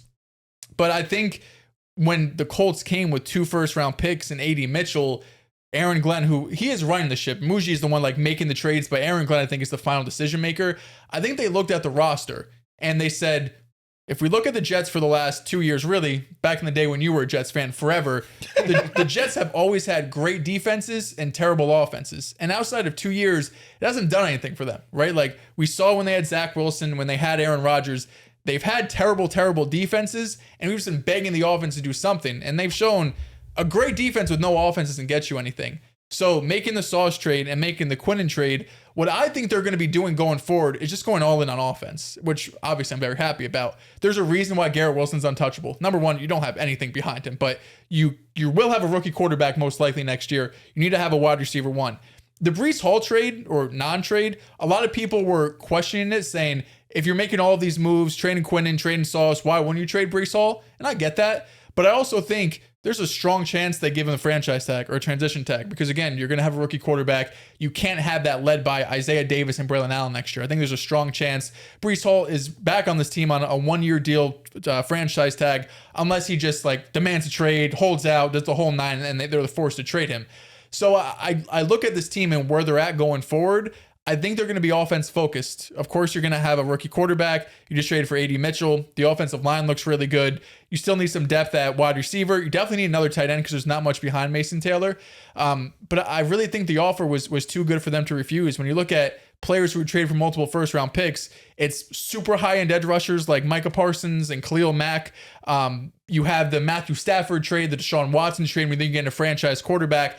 The only defensive back trades we've had in recent memory have been Jalen Ramsey, which was a home run for them, right? The Rams ended up winning the Super Bowl. And ironically enough, the Jamal Adams trade when the Jets sent him to Seattle, which ended up being positive for the Jets and I would say a negative for the Seahawks. So it's just not very often 2 first-round picks get traded for someone that isn't an edge rusher or a quarterback. And when they looked at this roster, it's like, listen, we're not going to compete this year. We're probably not going to compete next year. Can we stack up ammunition and draft picks over the next 2 seasons to fill up a roster that has a lot of holes? And can we set up a rookie quarterback to be in the best positions possible? So it was shocking. But I think after the dust settled and my emotions were an all-time high, I'm kind of neutral. I'm definitely not happy about it because I love Sauce. I think if he would have stayed, he would have been the Ring of Honor. He would have been number retired potentially. That's how good he had been. But I also see the vision. At the end of the day, the goal doesn't change. If you draft a franchise quarterback, you look like a genius. If you don't draft a franchise quarterback, you look like an idiot. That's the case before the trade. That's the case after the trade. I just think now they're probably more positioned to build a real offense and roster around a rookie quarterback. They just got to hit on one, and they've never hit on one, and who knows if they'll hit on one, but I think they're better positioned now than they were a couple days ago. Last thing I'll say, and I'll kick to you too. Joe Douglas had a generational draft. He had one of those, and it was for nothing. Why? So 100%. Because you couldn't find a quarterback. Couldn't have a quarterback. If you don't have a quarterback, you have nothing. Yeah. So we usually can hit on these draft picks. He can be Joe Douglas 2.0. It won't matter. If you don't hit on a quarterback, this was all for absolutely nothing. They've had 3 first-round picks, 2 instances in the last 25 years. They had 3 when they drafted Sauce, Jermaine Johnson, and Garrett Wilson. And then they had 3 when they drafted Sean Ellis, John Abraham, and Chad Pennington. I think those were 2 great draft classes. Before that year, there was some other guy like Beck. Oh, yeah, like the tight end. Yeah. The Jets stockpiled on draft picks. They have 19 in the next 2 years, with 5 of them being in the first round and then having some day 2 pick ammunition as well with second rounders and third rounders. So they're positioned to build this roster, and I really don't think that there's been many teams in recent memory that have had this type of draft pick ammunition that have botched it. The Lions, that's how they rebuilt their roster. Another failing organization at the time that was able to completely rebuild once they got draft capital by trading their franchise player. You can argue one of the best players in their franchise history in Matthew Stafford. That wasn't easy, and I think that was a much harder decision to make than trading Sauce Gardner, because Matthew Stafford's a great quarterback, and you bring in Jared Goff, who people thought at the time was washed goods, and they were able to rebuild because of that trade exactly, and that's why now they're viewed as a contender. I think Sauce Gardner, while being a great corner, wasn't going to maximize his potential in New York. Most players there are checked out. They don't want to play there no more. Breece Hall was essentially begging to be traded. We saw multiple reports of that, reported by Jordan Schultz, that Breece Hall wants out. We saw him like tweets about the Chiefs being unwilling to throw a third-round pick to go get him. It was clear Breece Hall did not want to be there, and he wanted out. And that's kind of what the Jets situation is. When you have 1 win on the season and there's nothing to play for, there's no real energy to try to play your hardest every single week. And I know it's a little bit unfair because they're all professionals, but that's just the reality of the situation. So I think with Sauce Gardner, he's now going to put out his best tape in Indianapolis. And the Jets, their point of view, they got 2 first-round picks for a player that has not been an all-pro since his second season, and his back-to-back seasons where I think he's playing great this year. I don't know if he's going to be an all-pro this year just because of the interception numbers and the way that Aaron Glenn likes to play defense. He likes corners that have great ball skills, that attack the ball, and Sauce Gardner just isn't forcing turnovers, and I think that's a big reason why they were able to move on from him, and plus getting the 2 first-round picks. But you guys basically hit it on the head that if they don't draft the right quarterback, it doesn't matter. They're going to keep rebuilding. And the Jets have been rebuilding every other year. We see a new regime come in and they tear down the roster and then they rebuild it to their vision and it fails, and we're here again. And who knows if it's going to succeed or fail this time around. But what I do know is that when they drafted Geno Smith, his best receiver was Jeremy Curley. Shout out Jeremy Curley. His best receivers were terrible players. Jermaine Curse. Shit. Sam Darnold, when they drafted him, he had nothing. Robbie Anderson was fine for a moment. He was. But there were also other moments where he was playing out there with Deontay Burnett. There were moments where he was playing with a washed-up Jermaine Curse. Sam Darnold, especially in the later Adam Gase years, had nothing around him. And he didn't succeed because of that. Right now, the Jets are in a position where the offensive line looks promising with their 2 tackle positions. They have a star receiver. They have A.D. Mitchell, who every time I watch A.D. Mitchell on tape, he's open. He is. And I think A.D. Mitchell is going to be a really good player. And I think that is a perfectly fine number 3 wide receiver who could blossom into a number 2 wide receiver. And John Mechie isn't nothing. I think that's a flyer, and he hasn't panned out in the NFL, but he also hasn't had much opportunity in the NFL either. So I think the New York Jets have positioned themselves offensively to now support a quarterback, to where, much like Zach Wilson, when Zach Wilson didn't pan out, it wasn't because he didn't have help. It was because he just wasn't a good NFL quarterback. Now the Jets are in a position where the offensive infrastructure is there. We've seen Justin Fields be able to have some sort of success, and he refuses to throw the ball. So if you bring in a Fernando Mendoza, a TJ Simpson, I think that there's a realistic shot that the Jets could find their quarterback, just given the infrastructure they now have set in place, to where any quarterback that comes into this situation, they can perform because they have the help around them to perform. I'll also say this real quick. I don't mind. I shouldn't say. I'm almost encouraged that in 2027, you're also like, you're banking on Daniel Jones and the Cowboys. You know what I mean? Like this year, you have the Cowboys 2nd round pick. That'll probably be like a top 45-ish pick. I don't think they're going to make the playoffs. And then in 2027, who knows what the Colts look like, right? Like, who knows? Like, what do you look like? Huh? What do you guys look Well, like? we'll probably still not be great. Hey, you know who comes out in 2027, right? A lot of dudes. Yo, that's why I'm Jeremiah wondering. Smith. Yeah, That's why I'm Oh, wondering, is it like at the very forefront, 100% signed and sealed, Jets draft a quarterback this year? I don't think it's signed and sealed, but you play a dangerous game because If they get the first pick, they should draft a quarterback. First 100%. overall? yeah, Yeah. I don't think because there's no quarterback that might go 1. if you don't take quarterback this year, it's like, what happens next year if you're picking 5th overall and you have, say, 12 and 21? And what if the top 2-3 teams need a quarterback too? They're not going to trade out because you say, we'll move from 5 to 3 and we'll give you 2 firsts and a second. They're like, what if you're the Saints? We need a fucking quarterback. We don't care about these draft picks. So it's dangerous. In 2027, they got to be looking to draft Jeremiah Smith with their top pick. That's who they got to draft. I think Jeremiah Smith is a can't miss generational wide receiver prospect. I'm trying to tell you. If you pair him up 2 years with ago. Garrett Who would've saw Wilson, this coming? Garrett Wilson and Jeremiah Smith would be Jared, one of the best wide receiver he's duos better. in the NFL. I think that Fernando Mendoza, and I love TJ Simpson a lot. Ty. I'm not Ty. Yeah. not sure Ty who. Simpson. Ty. Oh, Ty Simpson. Yeah, I said TJ. I Ty love that Simpson. first time. Ty Simpson, I love his game, and I haven't done a full study on the quarterbacks He's in this nice. draft yet. Dante Moore has a lot of potential too. He might come out in So, 27 too. I'm going to, once the draft season is around, I'll do my full Franklin. quarterback rankings and listings. But from what I've seen thus far, Fernando Mendoza is one of the safest quarterback prospects you can draft. He might not have the Josh Allen, Patrick Mahomes level talent, but he is like such a solid floor of a quarterback that he is great from the pocket. He has a really big arm. He's accurate. He's not a playmaker, but if you have an offensive line around him and you have good offensive personnel around him, he can have a lot of success in the NFL. So I wouldn't avoid drafting a quarterback because I think that is their biggest need. And I don't think they can go into next season with Justin Fields as a starter. Yeah. No, I don't think Justin Fields will be the starter. I think you guys have said a lot of good things. First of all, I love trolling you this week. You're a good troller. I really felt like this was one of my most masterful performances of all time, especially when I made you my Avi. That was devious. I'll say this though, it was weird. I definitely felt like for the Jets, why not just go all in on the full tank? You know what I'm saying? Jermaine Johnson's like 26, 27. Why not move him too?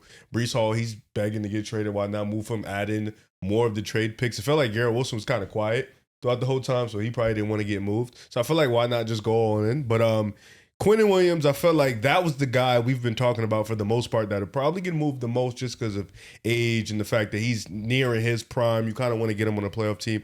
Sauce, I was a little confused because he's a little bit younger. They just paid him. But nonetheless, like you mentioned, they're not going to be good. Now, talking about going forward, it's interesting because like you mentioned, last summer, the summer that just passed, you know, you had the Archman in talks. You had Lagway coming, like he was about to have his sophomore year. The potential was through the roof for him. You had a lot of hype for that 2027 quarterback class.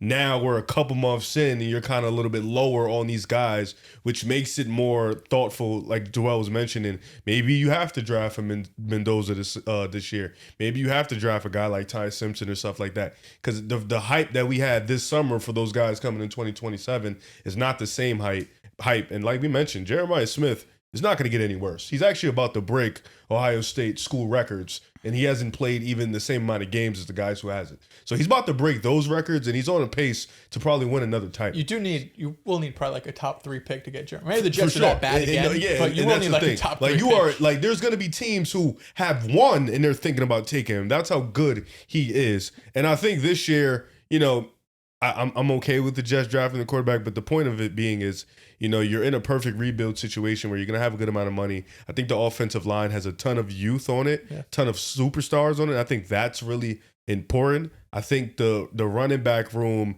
you always be able to fix running back. I think keeping Brees was cool. As long as he's content, I think you'll get quality production out of him.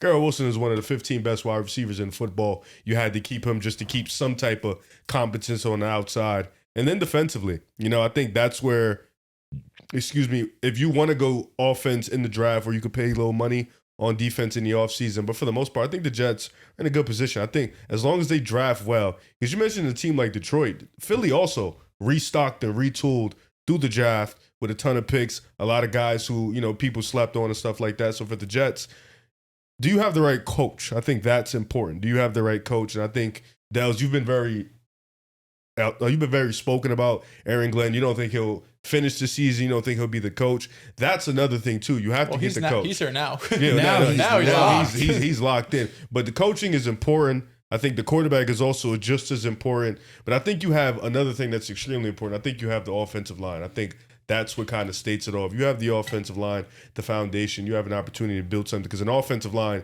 can build the quarterback. An offensive line can also build the running back. And if you have those two foundations, I think that's really important. But in the AFC, it's always tough because you have the Josh Allens of the world, the Lamars of the world, the Joe Burrows of the world, Make the fucking win 10 games. I don't give a fuck. I don't care about Josh Allen, nothing. It's Be just, a competent organization. It's a slippery slope. It's far right now. We got avoiding drafting a quarterback, because let's say the Jets hit on their 2 first-round picks and they're really good players. Number one, let's make this clear. This year, they're a couple plays away from being near 500 this year. They've had some really close losses. If they have a good draft, they're 1-7. They almost beat the Steelers. Yeah. 2-6. They almost beat Bucks. the Bucks. 3-5. Miami, they were right. They almost beat the Dolphins too. Oh, It was a okay. close All right, game. all right. And there was another game too, if I'm not mistaken. Like the Bucks game was a fluke. Bills, they got ran through. Yeah. But But when the Bengals. what I'm saying is that if you Broncos. miss out, True. oh yeah, Broncos was a close game. Like, you have a good quarterback in that game, you could probably win. Yeah. So if you hit on those draft picks, and let's say you don't draft a quarterback, and instead of Justin Fields there, maybe you sign a bridge like Jacoby Brissett, the perfect bridge quarterback there is, who was solid, right? And you win 6 games, and you play yourself out of drafting a quarterback at the very top. Like, right now where the Jets are positioned, they are probably going to get the first overall pick. They just traded 2 of their best defensive players. Garrett Wilson is hurt right now. He might come back this week, but they have a really bad quarterback. He should be playing. They have a really bad quarterback. Like, this is the year they're going to have the first overall pick. Next year, who knows what's going to happen? They could be a little bit better than we expect. They could rattle off some wins, and then they play themselves out of drafting a quarterback at the very top. And now it's like, what do we do now? We have to trade up for a guy, or using multiple draft assets that you have stockpiled to go trade up for a guy. I think with their 2 picks that they have, I draft as funny as it sounds, I think they have to go defense both those picks. I'd go like quarterback and then like a Caleb Downs. Wait, no, sorry. One of those picks. Quarterback first pick and defense second They could pick. also go receiver, because I agree with you. I don't think A.J. Mitchell's a 2. Well, we'll see what he looks like the last half of the season, but yeah, like, if we live in a hypothetical world where the Jets somehow find a quarterback that doesn't even look like a locked and loaded, right, franchise quarterback, but just looks competent year one, all of a sudden you're going into 2027 with, we have a quarterback we like that we think could play at like a top 15-ish level, an offensive line that we like, receiver we like, and now we have 3 first-round picks in 2027 to do whatever we want, whether we want to trade these, whether we want to keep them. So I think that's the pathway. It's, you take a quarterback in 2026, someone with a high floor like Mendoza potentially, and then you just build around that, right? Like it's very Lions-esque where you have a quarterback that it's honestly a lot we're talking about with Daniel Jones. It's just maybe the quarterback isn't what takes us over the hump, but he is competent and he could, create passes over the middle field. And we have these assets where we could build up other areas. But I think Rick make a good point where I would have been laughing at you if you would have told me halfway through the year I feel more confident in Muji than Aaron Glenn. But that's kind of how I feel so far. And again, like Aaron Glenn has the final say in these things when it comes to trading Sauce, trading Quinnen, making these draft picks. Like I think he's the final decision maker. He was one that was hired first. He practically hired Muji. But so far, like he's not negotiating, you know what I mean? Like he's not calling up GMs. Muji's doing that. And so far, Muji has done an exceptional job. I think when you're 0-7 at one point and 1-7 now, it's natural to get mad at the coach. I still don't agree with a lot of the stuff he does in the media, but I think the game he had against the Bengals was his best coach game yet. Going for 2 when you're down by 14 or down by 15 at that point. Awesome with clock management in that game. So listen, Aaron Glenn's got a long way to go, but these trades have basically locked him into you're going to be the coach for at least 2 more seasons. Does Fernando Mendoza pass the name test? I don't know. I like Mendoza.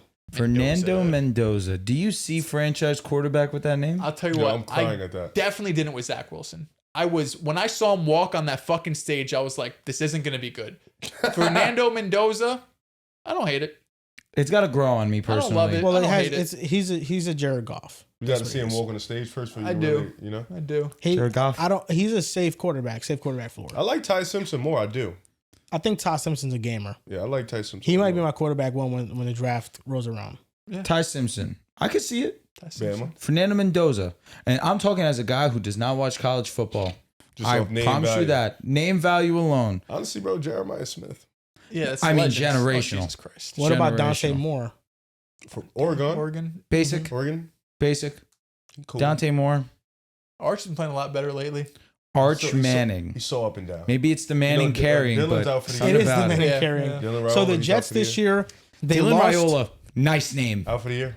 I know. Yeah. So the Jets 34-32 lost to the Steelers, 29-27 lost to the Bucks, 27-21 lost to the Dolphins, 13-11 lost to the Broncos, 13-6 lost to the Panthers. That Bucks game felt like Bucks choking. No, with the Jets. the Bucks are the one game that the Jets had no business winning. All the other games, if they had competent quarterback play, or like they were the Steelers game and the Dolphins sure. game, they But fumbled. the fucking Fields kickoffs. was great against the Steelers. Yeah, we're talking about five one-score losses by the Jets this year. Yeah. To, When you look at the rest of the schedule, they have the Browns this week. They have Miami in like week 15 or something. And other than that, they're going to be touchdown underdogs in probably every game. you got a tank, and then Pat next Bryant's year, the second best You're bringing in a receiver guy on this that could be better than. It could be wide receiver 3 in like 2 years. So, Next year. oh, Jeremiah? Yeah. Yeah. I mean, listen, I hope that the Jets aren't picking top 5 in 2027. But listen, if they are, I won't be mad at Jeremiah. I'm going to be Smith. honest with you, bro. Gotta start being For the serious. long-term vision of the Jets, I think you root for 2 more seasons of dog shit. This season and next. That's it. Yeah. You root for dog shit 2 more like seasons. dog shit. Like horrendously bad. Like everybody. Like the Lions did. Jahmyr Gibbs and Jack Campbell. That was the last draft. They were dog shit. Mm-hmm. You get your last year in 27 of being terrible. You benefit from there on out. I don't think you How look about the back. Cowboys or Colts suck and the Jets are like Okay, competent? you win get 6 Jeremiah. games. I'm here with you, Here. Fuck you. brother. I don't know why I'm dacking you. alive. You get No, Jeremiah. I think alive. that's fair. He's been a Jeremiah stand. Bro, He has been, come but on, he's bro. been a fucking Jets hater. Was there a penalty? I wasn't a Yeah. Jets hater. I'm a Dehls hater. Yeah, You so just happen to root for the Jets. By transit property, you're a Jets hater. But if you get Jeremiah, I'll be I'm here honest, with you. bro. I kind of see where Dell's come from No, personally. he's cooking for sure. But I've been here. You know what I'm saying? shout out to the Jets, man. I might be a fan on Tuesday. Might. No, bro. Let me you ask said- you- On Let me ask Tuesday? you a question because I really didn't get your opinion on this. Are you allowing this? Like yourself? No, done. No. You gotta take Wow. that- yes. You know Thank why? Dehls. You know why I'm fine with this, bro? Because you gave him a chance He to gave him come too many back. outs. You literally gave him If a he chance to wasn't come such a back. prick all the time, He really is a prick. like he's just a prick. He brings is. them. He brings. He I flames think that's Jets a for no perfect reason. word. He's just a prick. He's a prick. Yeah. You are. Are you allowing me? No. Fuck Okay. you. What about me? Sure. Well, Yeah, wait, you're but cool- I you're only, cool with I me. only flamed Jets one day. No, This is you. one gruesome But day. you're just always negative me, so I'm gonna be negative you. I don't want to root for you. But we're rooting together for the Jets. No, you don't. Can I be back with the Eagles? We'll talk. You don't want to root for the Jets. We'll talk. Because you picked the Packers, man. You did that shit that week 1, man. Pissed me off. What, last year? No, this year when you were talking about. You're saying for the NFC? I never did that. And I told you I'm back. No, but like that statistic shit threw me off. I never did that. You never did Packers? that. Like, bro. Rams, maybe. Bro, he picked it from the Super Bowl.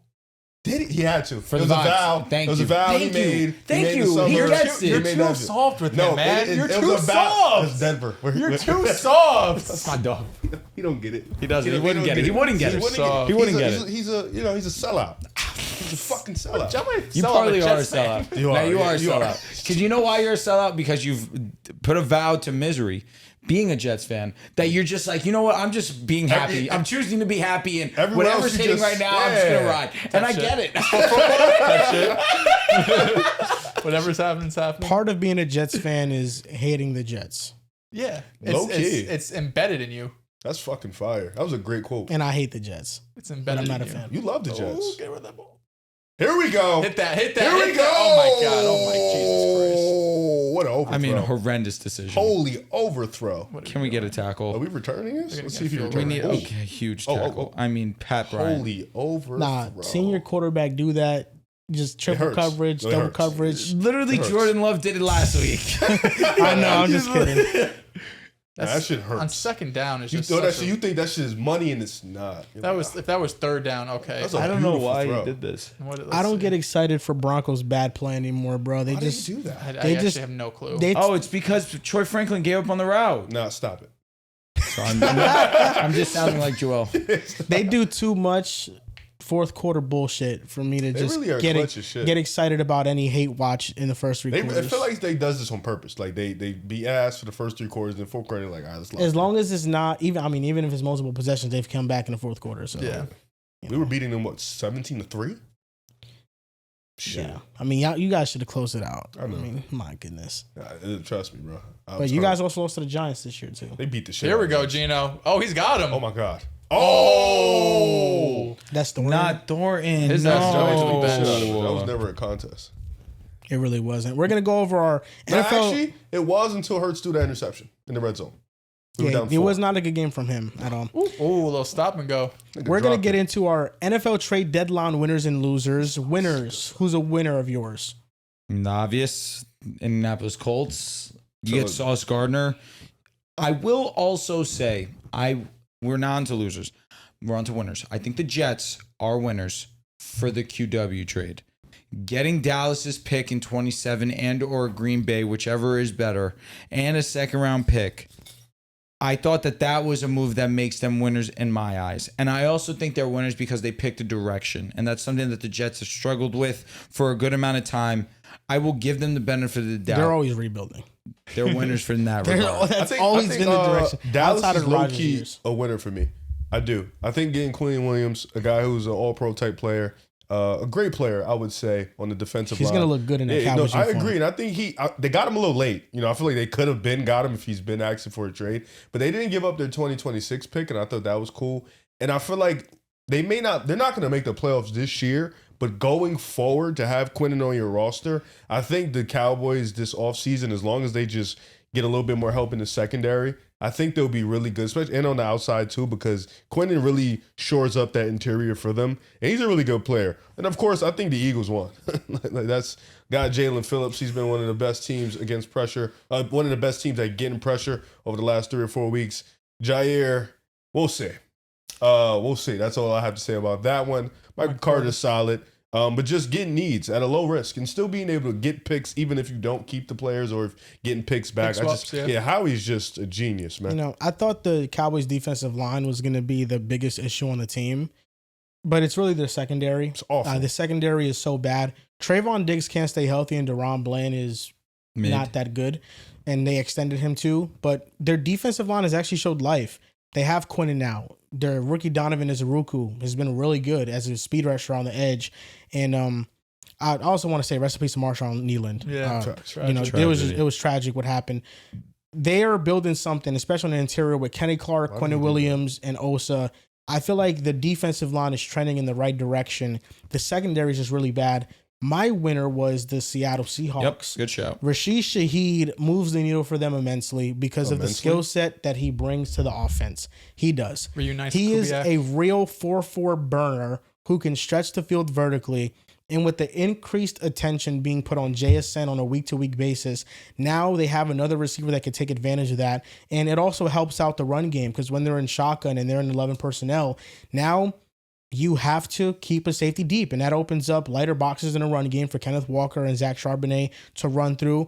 And that's been something that hasn't been good for them. The run game has not been efficient for them. It's been the passing game that has been elite for them, and that's why they're an elite, well, not an elite offense, but they're a really good, efficient offense. But it's been those shotgun 11 personnel snaps in which they struggle in those obvious passing situations due to their one-dimensionality. And I like the core that they're building right now. You know, you have JSN, a top-end receiver. Some would say one of the very best in the world right now. Maybe the third best guy in the world right now. Won't go that far. And then they have Torrey Horton, who is a burner, 4-4. Nice. Then they have Shaheed, 4-4. They have two young receivers that really threaten defenses, along with JSN. Shaheed looks like he runs faster than 4-4, if I'm being honest. He looks like a 4-3 guy. Yeah. Then you look at their tight ends, and they're amazing athletes. Arroyo and AJ Barner's good, dude. Yeah, like they have really good athletes. So I like what they're building in Seattle offensively.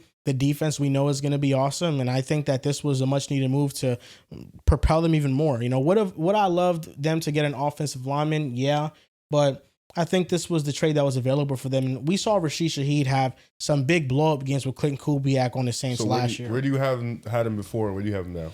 I think they're a top 5 team. I think they're the 5th best team in the NFL. Where'd you have him before? 6? I had them at the same place. Yeah. Oh, really? 5? They're still winner because Rashid Shaheed's a good player. I think that's the And you get a legit wide receiver, too, which is no slight to Torrey. I think he can be a good guy. Rashid. Okay. Rashid Shaheed's nice. I like him. He's good. Is he keeping 22? Has he changed his? Tell me he's good. like 83. Can you chill on 22? No, he's keeping 22. That's his number since he was a child. 22 is cool. He makes it look cool. He's the only one. Huh? You hate him. You like 22 for receiver? It's just, I don't know. It's not my favorite. He's fast, so it kind of works. But there's no reason they can't compete with the Eagles, though. They have the defense, too. You haven't. What's the Eagles have to do anything? They're a top NFC team. NFC. I think them and the Rams, like the Seahawks. I was just curious because you said it helps immensely, but they didn't change any rankings. Well, it's hard. When you are when you're already a top 5 team, it's hard to go from 5, to 3 1, or 2. Yeah, it's very close, but like from a roster perspective, do the Seahawks have a better defense than the Bills? Yes. Do the Seahawks have better weapons than the Bills? Yes. Duh. If you don't count running back, but if we're like just the receivers, they have better receivers than the Bills. The difference is Josh Allen. Even with the Seahawks are a better team than the Bills. Even with the Chiefs, or the Seahawks a better roster than the Chiefs. Josh Allen in the offensive line. I meant more rankings in the NFC. I didn't really care for the AFC. Yeah, but the NFC has a combination of elite rosters and the NFC is a better roster, better conference. Like, for example, Rashid Shaheed, it makes them better, the Seahawks, but the Eagles still have a better offensive line. The Seahawks still have better receivers. The Seahawks still have, the Eagles. The Eagles still have better receivers. The Eagles still have a better running back. Better quarterback, too. Don't sleep on Sammy Boy. Sleeping on him, that's sleeping on him to say Hurts You're right. is I better. do respect Hurts. He's a winner, so. You have to respect him. Outside of Mahomes, you like losers. What do you define as a loser? Guy with no Super Bowl. Super Bowls. Okay. Most of the league's losers, to be fair. So Allen is a loser. Unfortunately. Mahomes, it's like Mahomes, Hurts, Stafford. Stafford got me. I had to keep it consistent. Mahomes, Hurts, Shout out Stafford. Stafford got me. Couldn't fix it for my guy. So it's not there's just Super Bowl is no like winning playoff record. Okay, let's go with that. Does Sam Darnold have a winning playoff record? No, he has only one playoff game. I paid that for 1-1. But I do. There's a lot of belief in me right now that I think the Seahawks in the Sam Darnold era, they're going to make an NFC Championship game. I think they are. Where's the belief coming from? Just Jets hate? So like, I think the belief is coming from the fact that they have Sam Darnold on one of the most QB-friendly contracts in the NFL. Okay. So they'll be able to sign free agents and add on to the roster. So it's not a quarterback contract that's crippling. So this is in the next 3 years, what we see right now from the Seahawks roster is going to be their worst roster on paper. Type shit. Okay. So I think they're only going to get better, and that's going to make them really dangerous. Seattle. I like that. It's cute.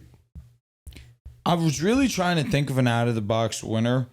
I really couldn't, sadly. Sauce Gardner won.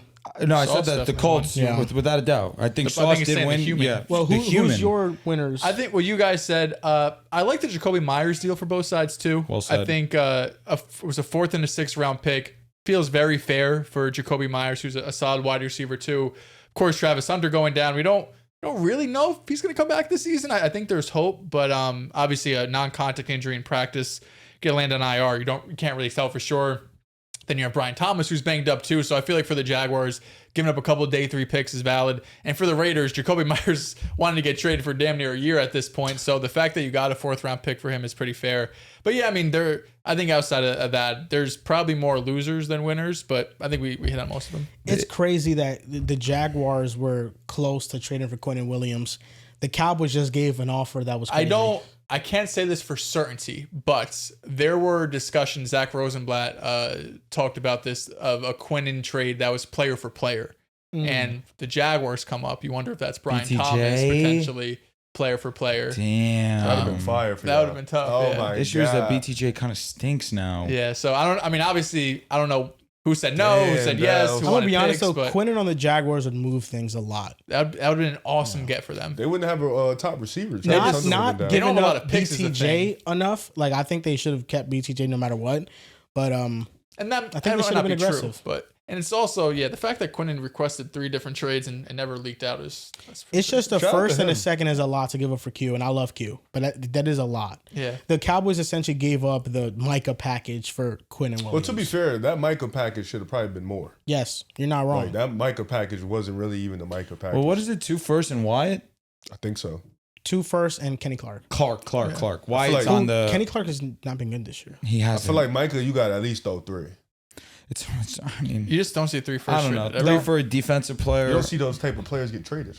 The only other Saw winner Khalil I Mack mentioned traded. is True, the but Baltimore Micah's Ravens. That's it. Winner or loser? Winner. Alohi Gilman has turned around the good, defense, just having Kyle Hamilton roam around the line of scrimmage. And Kyle is a they got dog. Draymond Jones, who is going to add to their pass rush. He's not the I'd greatest put more player, winner. but he's a really good player. So who's your other winner, Dehls? Travion Henderson. I thought the Pats were trading for a running back, and they didn't. Apparently, they wanted Tony Pollard, but the Titans front office, obviously, Vrabel goes to New England, did not want to make any deals with New England. So, yeah, Ramondre might miss another week. I thought Travion looked decent last week. So, My winner, only Travion other Henderson. loser, well, I only have one loser. My loser is Brees Hall. I think he's a loser of the deadline. There are so many losers. a lot of losers. Yeah. Losers. Buffalo, Kansas City, Denver. If you are a contender and you sat on your hands, you are a loser. Yo, Buffalo be losing me, bro. Them not trading for a wide receiver, them not trading for a secondary piece, a pass rusher after Ed Just Oliver goes out. trade for a anything, fucking kicker. anything. Do something. Prater. I mean, oh yeah, you're just saying do anything. Something. I get it. Don't just be on the phone. You see what the GM said? Well, yeah, that dumbass. I kind of just feel like with the Bills, it's like if the best wide receiver available to get traded is Jacoby Myers, does that Bro. like really move a needle for us immensely? It's if Rashid Shaheed can move a needle for the Seahawks, Jacoby Myers. I can would have move liked it. Rashid Shaheed Like, for come them on. more than Jacoby. I think that clearly, like Brees Hall, the player loser, yeah, he really wanted out. And he could have went to a winning situation. He now sees like Sauce go to like a 7-1 team, and Quinnen. At least the Cowboys, like they'll be in games. You know, their season's not done yet. Shit over. And then he stays. But to stay on that point, like I thought the Chiefs were losers just because the holdup with getting Brees Hall was a 3rd round pick. The Chiefs were offering a 4th, and the Jets wanted a 3rd, and the Chiefs were not willing to offer that 3rd round pick. And if you look at the history of the Chiefs' 3rd round picks in recent years and who those players have been, it should have been a no-brainer to just go and get Brees Hall. Like, that is the biggest weakness on offense on that team, having a good running back. And their continued belief in Pacheco and Brashard Smith and Kareem Hunt, when you can add a legitimate Pro Bowl level talent and a game breaker to your team, I think that's pretty ridiculous, especially when they already have defensive line weaknesses and the offense needs to be their strength and needs to be that engine every week. I just feel like what's the big deal? It's just a 3rd round pick. Just throw it at them and go get Brees Hall. And apparently the Broncos did pick up the phone to call Miami on the price tag of Waddle, and the price was too high to pay. That makes me think, what was it? 2 first probably. Is that really the value of Waddle right now? That's actually nuts. I think a first and a second is probably valid. I feel like Waddle low key feel like a loser. I think Miami's a loser. Yeah. The Jalen Phillips trade, you saw his quote too. He said it's the He best. the happiest I've ever His felt. vibes up. Yeah, baby. But I was think- also a loser too, low key, the Saints.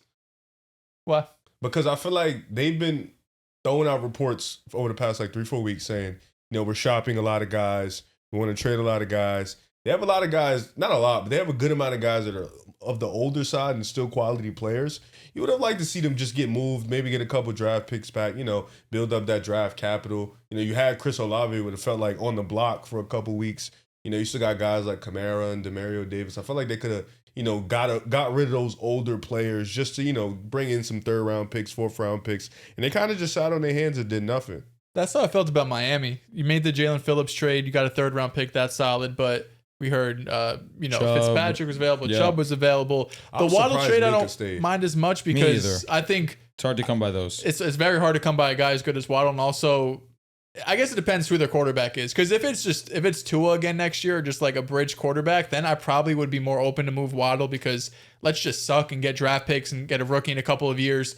But if it's just like either Tua next year or like you mentioned, like a Jacoby Brissett kind of bridge quarterback, then I would have been more open to trading him. But it sounds like they wanted minimum 1st plus, which makes me think a 1st and probably a day 2 pick or maybe 2 1st round picks. Are we shocked Trey didn't get moved?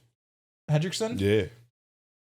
I think the Bengals are just pretty stupid. And I don't know how serious the injury is, maybe. Yeah. Like Trey Hendrickson is probably not going to resign there. He's going to leave anyway. They'll get a compensatory pick. It's just so dumb to not. Could have trade probably got him. him for a 3rd, 2nd, Yeah. something like Maybe that. best case scenario 1st. Yeah, like if Sauce went for 2 firsts, I think Trey could have went for Well, a Trey, I 1st. guess Trey, because he's on the 1 year, probably like a 2nd. Yeah. Yeah, you Yeah, have I'm to give him a sure. I don't know if contract they too. would have got it first, but they feel like you definitely could get a day 2 Yeah, pick for for him. sure. And I like with Buffalo, just speak on Buffalo for a little bit. I get the idea of what move out there can move the needle, but when you have an alien at quarterback and when you've been sitting on your ass, you're looking at it, you lost to the Patriots, you lost to the Falcons. Falcons game was worse, arguably worse than the Texans game last year. And every year you come in here, your team feels vulnerable. You have a couple moves you could have made. I just felt like there was deals out there like the Quinnen deal they probably could have made. They probably could have threw him a little 1st or 2nd. You probably could have got another wide receiver. You don't love what Keon Coleman's been doing. Khalil Shakir is always the safe option, but Kincaid has always been good this year. But you want to bring in somebody else. You maybe could have grabbed a second. Like, why not take the gamble on a guy like Jair or somebody like that? I just felt like Buffalo could have did something. Yeah. The running back with the same roster just feels like old, repetitive. But I guess maybe they're just ready for this new regime. The which is unfortunate cool. part for the Bills is that a lot of the great players available are in the division, Yeah. and the teams are not going to make deals with the Bills. or Why- within conference. That's a fact. Definitely. It's a fact. But this trade deadline was amazing. The trade deadline has been such a great addition to the NFL. I say addition because of recent years. I feel like we've seen such a strong uptick in willingness to trade at the deadline. One of the best parts of the NBA season is the trade deadline. MLB, same thing. Nice. I look forward to the trade deadline every year when it comes to the Yankees because I know we're trying to get better to go ahead and win a championship. NFL's starting to take that same approach. We saw it with CMC. We're seeing it again this year with Sauce Gardner, Quinnen Williams. High-profile names being traded at the deadline. Mark Cooper a few years back. Yep. Like, they're willing to do it. Why Question. not? Question. Because Max Crosby was apparently available for the right price. So if you was Buffalo, would you throw the kitchen sink at that? Yes. Because I would have. Like a player like Max Crosby, I'd have been like, called him. This what is you two want for him? firsts. Yeah, and I'd have been like, Definitely. I'll probably throw it. But You know I've what I'm said saying? it for a long time. If I see him going anywhere, it's to stack the deck in Detroit. Him and Aiden would just be unfair. But I'm just not sure. Yeah. I'm not sure if he's ever going to leave at this Because point. how many teams realistically called him and was willing to take whatever offer they was asking for? Obviously not. Not a lot if he's still in the roster. sure. I mean, 'Cause they if must if have I was Buffalo, 2 firsts, shit, who's been our last 2 first-round picks? he just got paid. That's the thing. It's probably just Someone it's just Sauce. got paid and they gave And the away Raiders on ain't the going leg. nowhere either. the These way niggas that the Jets structured the contract, though, is very team friendly with Sauce. I'm sure that a lot of Max's was like on the A lot of front dead end, money. and it was a lot of dead money that the Raiders were gonna have to eat up at that point. But let's move on to NFL Pick'em Week 10. First game up, we're watching it right now. The Raiders at the Broncos. I picked the Broncos. I think we all round table panel picked the Clean Broncos as We did well. take the Broncos. We'll see how that game pans out. This John would be picked out. no one. This Yeah. will be out after I think that was his the record. game ends, so you guys will see if we're right or wrong. Next game up, the Falcons at the Colts. This is overseas. I contemplated, but I did decide on the Colts. I think Jonathan Taylor will be too much for the Atlanta Falcons rush defense that has been weak, and I think that he'll be the huge difference maker. But it is a overseas game. Those games get wonky. It's the most unpredictable game because it's overseas and it's the Atlanta Falcons. So what version of the Falcons are going to show up? You really don't know. Last week against the Patriots, they were super competitive and went down to the wire. But we've seen in recent weeks and previous, I should say, they could get blown out. But I think more than anything, Indianapolis can have a bounce back day. I don't think Daniel Jones can have a 5 turnover game again, and Jonathan Taylor's going to get as limited as what he was. So I got the Colts bouncing back. I also have the Colts. I'm going with the Colts. I think the addition of Sauce Gardner is going And to Sauce pay is off playing. That helps too. immediately. Yes. Matching up against Drake London, I'm going to big love test. that matchup. So I'm going with the Colts. I'm sorry, before we go into this next one. First off, I don't know how many drives the Broncos have had that have started within the 10-yard line. it's been disgusting, Number actually. 2, Mercedes Lewis, Adam Troutman. I want them done, dude. How many holding penalties are we going to have tonight? I think that was a false start. Yeah, it was. Next see it. game up, Browns at the Jets. Now, would it be a shame if the Jets won this game? I swear, I almost chose them to win this game. Me too. You know their record without Sauce is like 3-1 or some shit. No It way. makes no sense, but yeah, it's like 3-1 without Sauce and like 4-13 without. Jets- It's Sauce a or very something. winnable game. Oh yeah, it's the Browns. I took the Browns. You but, know like, what? I'm taking the Jets, baby. There you go. Jet the fuck up. Jet. What you take? I'm taking the Browns. I think the only games the Jets have won / been I should say won have been against just god awful defenses. Week 1, the Steelers defense has been bad for 2 months, and then the Bengals defense is the worst defense of my life. So those were the only 2 times where the Jets were able to move the ball, and this Browns defense is fantastic. Now the Browns offense sucks, but like we mentioned before, the Jets just got rid of their 2 best players, including their best run defender in Quinnen Williams. So I think Quinshon Judkins probably has himself a good game. This is really just one of those games where I feel like who's going to jump out with the lead first. It's who gets a kick return touchdown or a pick 6 or a fumble 6. Whoever scores the touchdown probably wins because it'll probably be super low scoring. I just don't trust the Browns offense led by Dylan Gabriel, but I trust their defense. I think their defense has been awesome this year, and Myles Garrett's on a mission. I got the Browns in this one. Ravens at Vikings. So this is interesting. Ravens are hot, and then the Vikings, JJ back, just got a major win against the Lions in their home. Who do you guys have in this game? I'm going to take Baltimore to win this game. The defense has been playing well. This would be a good test to them to see how they're really looking. But really what I am hoping is that Lamar looks healthier in this game. I agree. I got the Ravens too. That I was a always got dog the shit Ravens. throw. He had nothing, I'll be fair. He was just basically throwing that away. I think it was fake over. Yeah, he could have got like 4 yards, but would have been a 4th down, I got the Vikings. I'm gonna take the Vikings. At home. Okay. Yeah. That fake. Standing on JJ. That fake demon video. They was gotta hilarious. start winning some games and win the division. No, what happened is I think be doing good on these 1-on-3 games, low key. So I think I'm gonna lock that. in. Okay.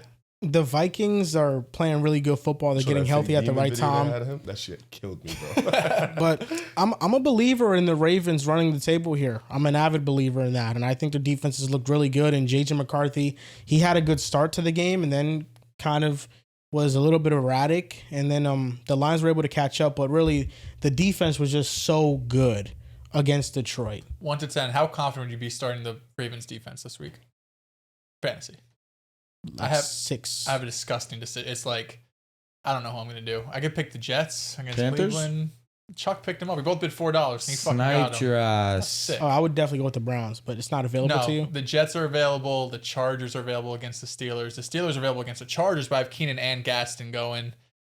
That The lineup is Ravens- nasty. Well, Huh? if you don't have That lineup is any nasty. Yeah. if you don't have any emotional attachment to it, I'd definitely go Steelers versus Chargers defense. No, I want to pick up the Steelers too, but it's just my believing in the Steelers last week of bouncing back compared to the other 7 weeks of them being terrible. it's just Joe Alt. I know that's not why there. they're going to get a lot of sacks. That's where I'm contemplating, but we'll see. But yeah, I'm going with the Ravens. I think they're gonna win again. I think they're just one of the hottest teams in the NFL. At least getting hot. They won 2 in a row. Next game up, the Patriots at the Bucks. I'm taking the Buccaneers. This is the Patriots' first real test out of division with respect to the Bills. Huge win. But I want to see how this defense looks against a real offense. Bucky Irving doesn't seem like he's going to return, especially off a bye. That's really concerning to me. Dehls, I vocalized it to you a couple of episodes ago. I don't know what's happening with Bucky Irving. Like The shoulder is the bigger issue. Is he going to be out for the rest of the season? That's how I'm starting to feel. Just the way that the uncertainty of what's going on. They haven't put him on IR, but he's not practicing even after coming off the bye week. He's really banged up. Nevertheless, I do like what I've been seeing from the Buccaneers. I think that this will be a great game. Don't get me wrong. I don't think the Patriots are going to look like frauds.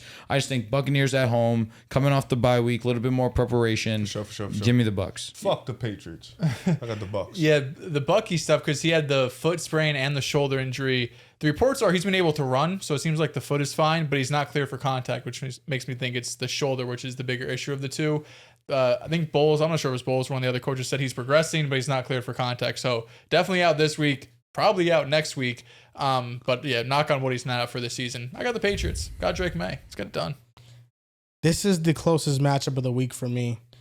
The Buccaneers have a lot of injuries on offense still, with the Bucky injury, Mike Evans on IR. Godwin's going to be out till they said late November, early December. I thought Godwin was questionable in his game. I just saw a report that he's gonna be out for a few weeks. So they have I'll double check. Ebuka, and I just think the Patriots have been playing really well, and Drake May has shown time and time again that he could perform against any level of defense. He played really well against the Browns last week. I mean, he destroyed the Browns. He beat the Bills in prime time. First of all, they were locking him up in the first half, but they couldn't keep up. And then he was perfect in the second half. Because the offense was dog shit. The defense got really tired. So this is a close one for me. My pick here on the app is the Buccaneers. Yeah, Godwin out till late November, early December. I'm going with the Patriots here. I think the Godwin thing kind of swayed me a little bit. I did not know he was going to be out in this game. I got the Patriots. I think their secondary is getting healthier. The defensive line looks good. Tez Johnson has looked good too. He has. I don't think they were winning games when it was just Ibuka and others. So I don't think Godwin really changed my mind. But now they don't have Evans. Now they don't have Evans. No, Evans didn't play in the beginning either. It was just Ibuka. Yeah, you're right there. I know. Jaguars at Raiders. This is another close call for me. Jaguars Texans. Oh, Jaguars Texans. Sorry. Davis Mills is playing. Take the Jaguars. Yeah, I'm in the same boat as Riv. That offense is just going to be putrid. Nick Chubb's also banged up. I'm not sure if he practiced today, but I know he's a little bit banged up. I got the Jaguars. I don't think the Jaguars are anything special. I'm just betting against Davis Mills. So Lord knows that I don't want to pick the Jaguars, to be honest with you. I really wish CJ was playing in this game, especially home. Right there for the taking for them. It's going to be an ugly game. Yeah, I'm thinking 13-10. Crying. Give me Jacksonville. They were able to move the ball against Houston when they stuck to the running game. And I think we saw last week that they were going to run this offense through ETN. I want to see Brian Thomas just continue to just look. He might not play. He might not play. So it makes the Jacoby Myers trade even more important. Huge trade. He has a low high ankle sprain. So it like mind-numbing stuff. Wow. I'm going to go with the Jaguars here. I really don't feel good about my last two picks. These are like super close calls. Saints at Panthers. The Panthers have been playing great ball, honestly. Last week, huge win against Green Bay Packers. It's been a great season for Carolina, honestly. And it was scary. Rico Dowdle he missed practice on Wednesday, but did log a practice today. That's huge news. He's been playing incredible for them. One of the great stories of this NFL season has been Rico Dowdle. However, I'm rolling with Carolina. Yeah, I got Carolina too. The Saints got dominated by the Rams. I mean, the Saints barely had the ball. When they did, they were going 3 and out basically every single drive. It's going to be hard to find wins on the schedule for the Saints. I don't think the Panthers are one of them. The way Rico has been running the ball has been super impressive, and Bryce Young's been able to do enough. And their defense is super improved too. So against the Saints, they should be able to win this. Yeah, the Panthers have been one of the most improved teams of the season. They've been playing some good football. They're getting back into it. Could potentially sneak into the playoffs. You never know.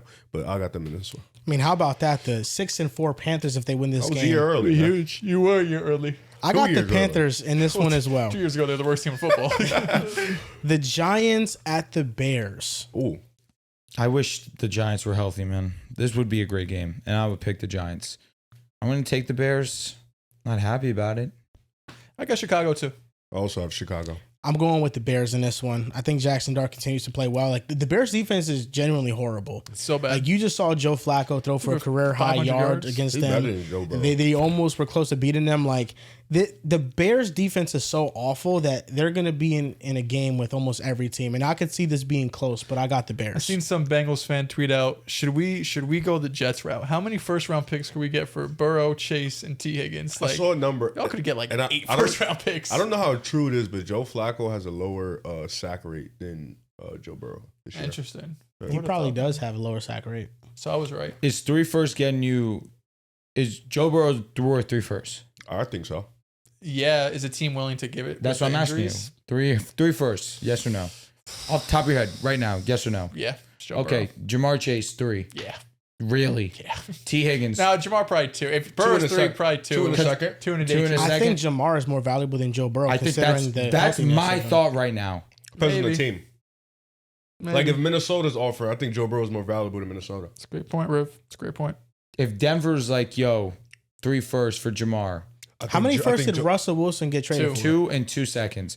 Deshaun went for 3. I think Joe Burrow is more important for you guys, low key. Yes. I'm not going to lie. I think that if Joe Burrow. Russell Wilson, especially at that not moment, saying no. when we thought he was a top You're end definitely quarterback, not saying no. if he goes for 2 first, I think the first round pick limit is 2 for Burrow. It is. At minimum. I think he goes for 3. No, I think it's 2. And then maybe like a second round pick. No, I think Joe goes for 3. 3 Russ is a went lot. for 2 and 2 first, 2 seconds. And he was great in his prime and didn't have no injury history. He was older, though. Yeah, he Older than was. Burrow. He was. We all got the Bears in this one. Bills at Dolphins. Should be clean sweep. Buffalo. Dolphins are home. I'm Buffalo gonna take beat the them like Bills. 4 times. The Bills, I've never seen a franchise own a team this bad. I'm going to go with the Bills too. The Cardinals at the Seahawks. Seahawks. I'm going to take the Seahawks, but this could be a fun game. Yeah, Sneaky. The Cardinals' offense has looked so much better with Kyler Murray. Their defense has certainly been improved. We saw them basically shut down Dallas, who's been able to move the ball against just about everyone outside of the Denver Broncos. But Seattle has looked like, a top 5-6 team in football. We all have them, I think, top 6 in terms of power rankings. They're one of the best teams. I got Seattle. I got the Seattle Seahawks too. The Lions at the Commanders. Lions. Lions. Clean sweep Lions. It feels like we're in agreement on a lot of these. The Rams at the 49ers. Taking the Rams. Yeah, Rams. Niners are in I'm shambles. No, I'll take the Rams. Yeah, I'm too taking- dangerous. Too I dangerous. don't think the Rams get swept by the Niners. Yo, Splash, next year, let's do spreads. Maybe an idea. Who knows? Next game up, Steelers at Chargers. Taking the Steelers, Chargers offensive lines in shambles, and the Steelers just had arguably their most impressive performance of the season last week. The defense looked great. They were getting after Daniel Jones, making him uncomfortable, took Jonathan Taylor out of the game. They get after Justin Herbert, make him uncomfortable. Defense can go, the offense for the Steelers can put up a couple points. They can win the game. I'm with you, Drew. I got the Steelers. I think that defensive front is going to cause a lot of problems for the Chargers. And the Chargers right now on both sides of the ball, I just don't know really what you can trust outside of Justin Herbert being Justin Herbert. So I think Steelers, what they showed last week against the Colts, the upside of that defense still is there, right? Are we going to see it week in and week out? I'm not sure, but I think when you're going up against an offensive line that this beating up, TJ Watt and those guys should be able to get some things I done. also have the Steelers. I feel like we're just in agreement with so many of these picks. Yeah. The Chargers are so desperate at offensive line that they just traded for Trevor Penning. That's where they're at with their offensive God bless, line. God bless. It's they cannot block Herbert at all or block for Herbert at all. And this defensive line for the Steelers is still really talented. So I'm going to go with Pittsburgh off the strength of their defense. And then the game of the week. Game of the week. The Eagles at the Packers. I'll be honest. I don't know how you pick the Packers. You're I a couldn't fan. do it as a man. If you're a fan, yeah. I got Philly. You pick the Packers because you know that they have a phenomenal quarterback at the helm. That shit's And their never defense is going to turn Honestly, a corner I this think you, game and you play pick the elite. Packers if you think they're coming off an embarrassing loss that everyone is shitting on them, so everyone thinks they're terrible, and they show out at home. But block! I mean, this defense is really like it's one of the best in the modern century. Like They have 7 points. I don't care if No, the this- defense, he said. You know what I'm saying? Just like this shit, they're This is one of the worst games of all yeah, time. they're like failing the defense right now. Here's where you're screwed. Thursday Night Football. Here's where you're screwed, and this is the truth. There we go. Not only are you guys coming off a horrendous game, the Eagles are fully rested, coming off a bye. We haven't AJ's played back, in Saquon's weeks. back, corners are here. This is why you're screwed. The offensive The line silver feels lining, healthier. you're home. Yeah. And you have one of the best home field advantages that there is. Yes, sir. Issue is, you're getting Philly at their best. At their best. Right now, coming off the bye too, the last 2 games they played were their best better. 2 showings of the NFL season for them. And now they're healthy? QM's healthier, offensive line is And healthier. you're deciding to put your fandom on the line for this? And y'all are not healthy. Christian Watson was limited today. Tucker Craft. I think he'll play. I feel like he's Him, always Golden is probably going to play as well. I need Sean Payton to look in the mirror and realize he's a part of the problem. He's watching did a the bad Broncos right now. Nick's was kind of he had to pick a damn side. Why are we calling that? That's also a fact. Why are you, You guys calling could that? have been playing that last week against Houston. Nah, you should have never called that. But he also did a weird juke that just didn't work. I don't know why he did that. Yeah. It was Oh nuts. my goodness. Gotta play that Eagles, Houston. brother. I can't wait to see you on Tuesday. I'm But gonna yeah, call you. I'm excited for this game. I'm going to never this game in FaceTime you, person. too. I'm gonna FaceTime you. The Green Bay Packers, I think, are going to get this W. They're coming off an embarrassing loss. They play better against better competition, and I think the receivers are going to be showing up for this game. You have Romeo Doubs, you have Christian Watson, you have Matthew Golden. When you look at what's going on with the Eagles, their secondary has been a bit vulnerable, and they did get reinforcements, but Jair Alexander has been a healthy scratch for weeks. Michael Carter II has not been good for the Jets in 2 years. You said something about when somebody plays for a bad team, they don't have that same joy. You're right. You know, I'm sorry. that could be possible, but I think that there are some vulnerabilities with the Eagles defense that the Packers can take advantage of. And Jeff Hafley has had success against the Eagles offense that has looked better than this current version. They have played better in recent weeks, but it's been against the New York Giants. And then the Minnesota Vikings were playing a lot of man-to-man, single hot coverage where A.J. Brown was just wide open, one-on-one with somebody else, or Devontae Smith. So I'm going with the Green Bay Packers. I have a lot of faith they're going to win this game. He has success against Jordan Love in this offense. Big Fangio. We'll see Monday. No, we've seen it twice. So We'll there see is no Monday Night we see it, Football. you know? See, now, this is so important for the Packers. No, to win it's this When do game. you get 100%. back? Tuesday? Tuesday. I'm Yeah. gonna call him after the game, and I never call. I'm calling FaceTime like, yo, how about the Migos, man? I'm gonna call you, bro. And that's going to do it for NFL Pick'em Week 10. You guys can play with us on Splash Sports. We have a NFL Week 10 Pick'em contest. It's a $5 entry, and you have a chance to win some cash prizes if you enter. Come play with us on Splash Sports and use code PICKASS if you want to play quick PICKASS. picks. It's their PICKAS. player props on there. You can use that as well. It helps support the show, and that is the best way to support the show outside of watching and liking and subscribing to the channel. And that's going to do it for this episode 527. We didn't get to the NBA stuff. We'll get to it next We'll get episode. to it. Don't y'all worry, man. But thank you guys so much for watching. You guys can follow us on TikTok and Instagram at Pick Us Hot Podcast, on Twitter at Pick Us Hot Pod. Thank you for watching, and we'll see you guys next time.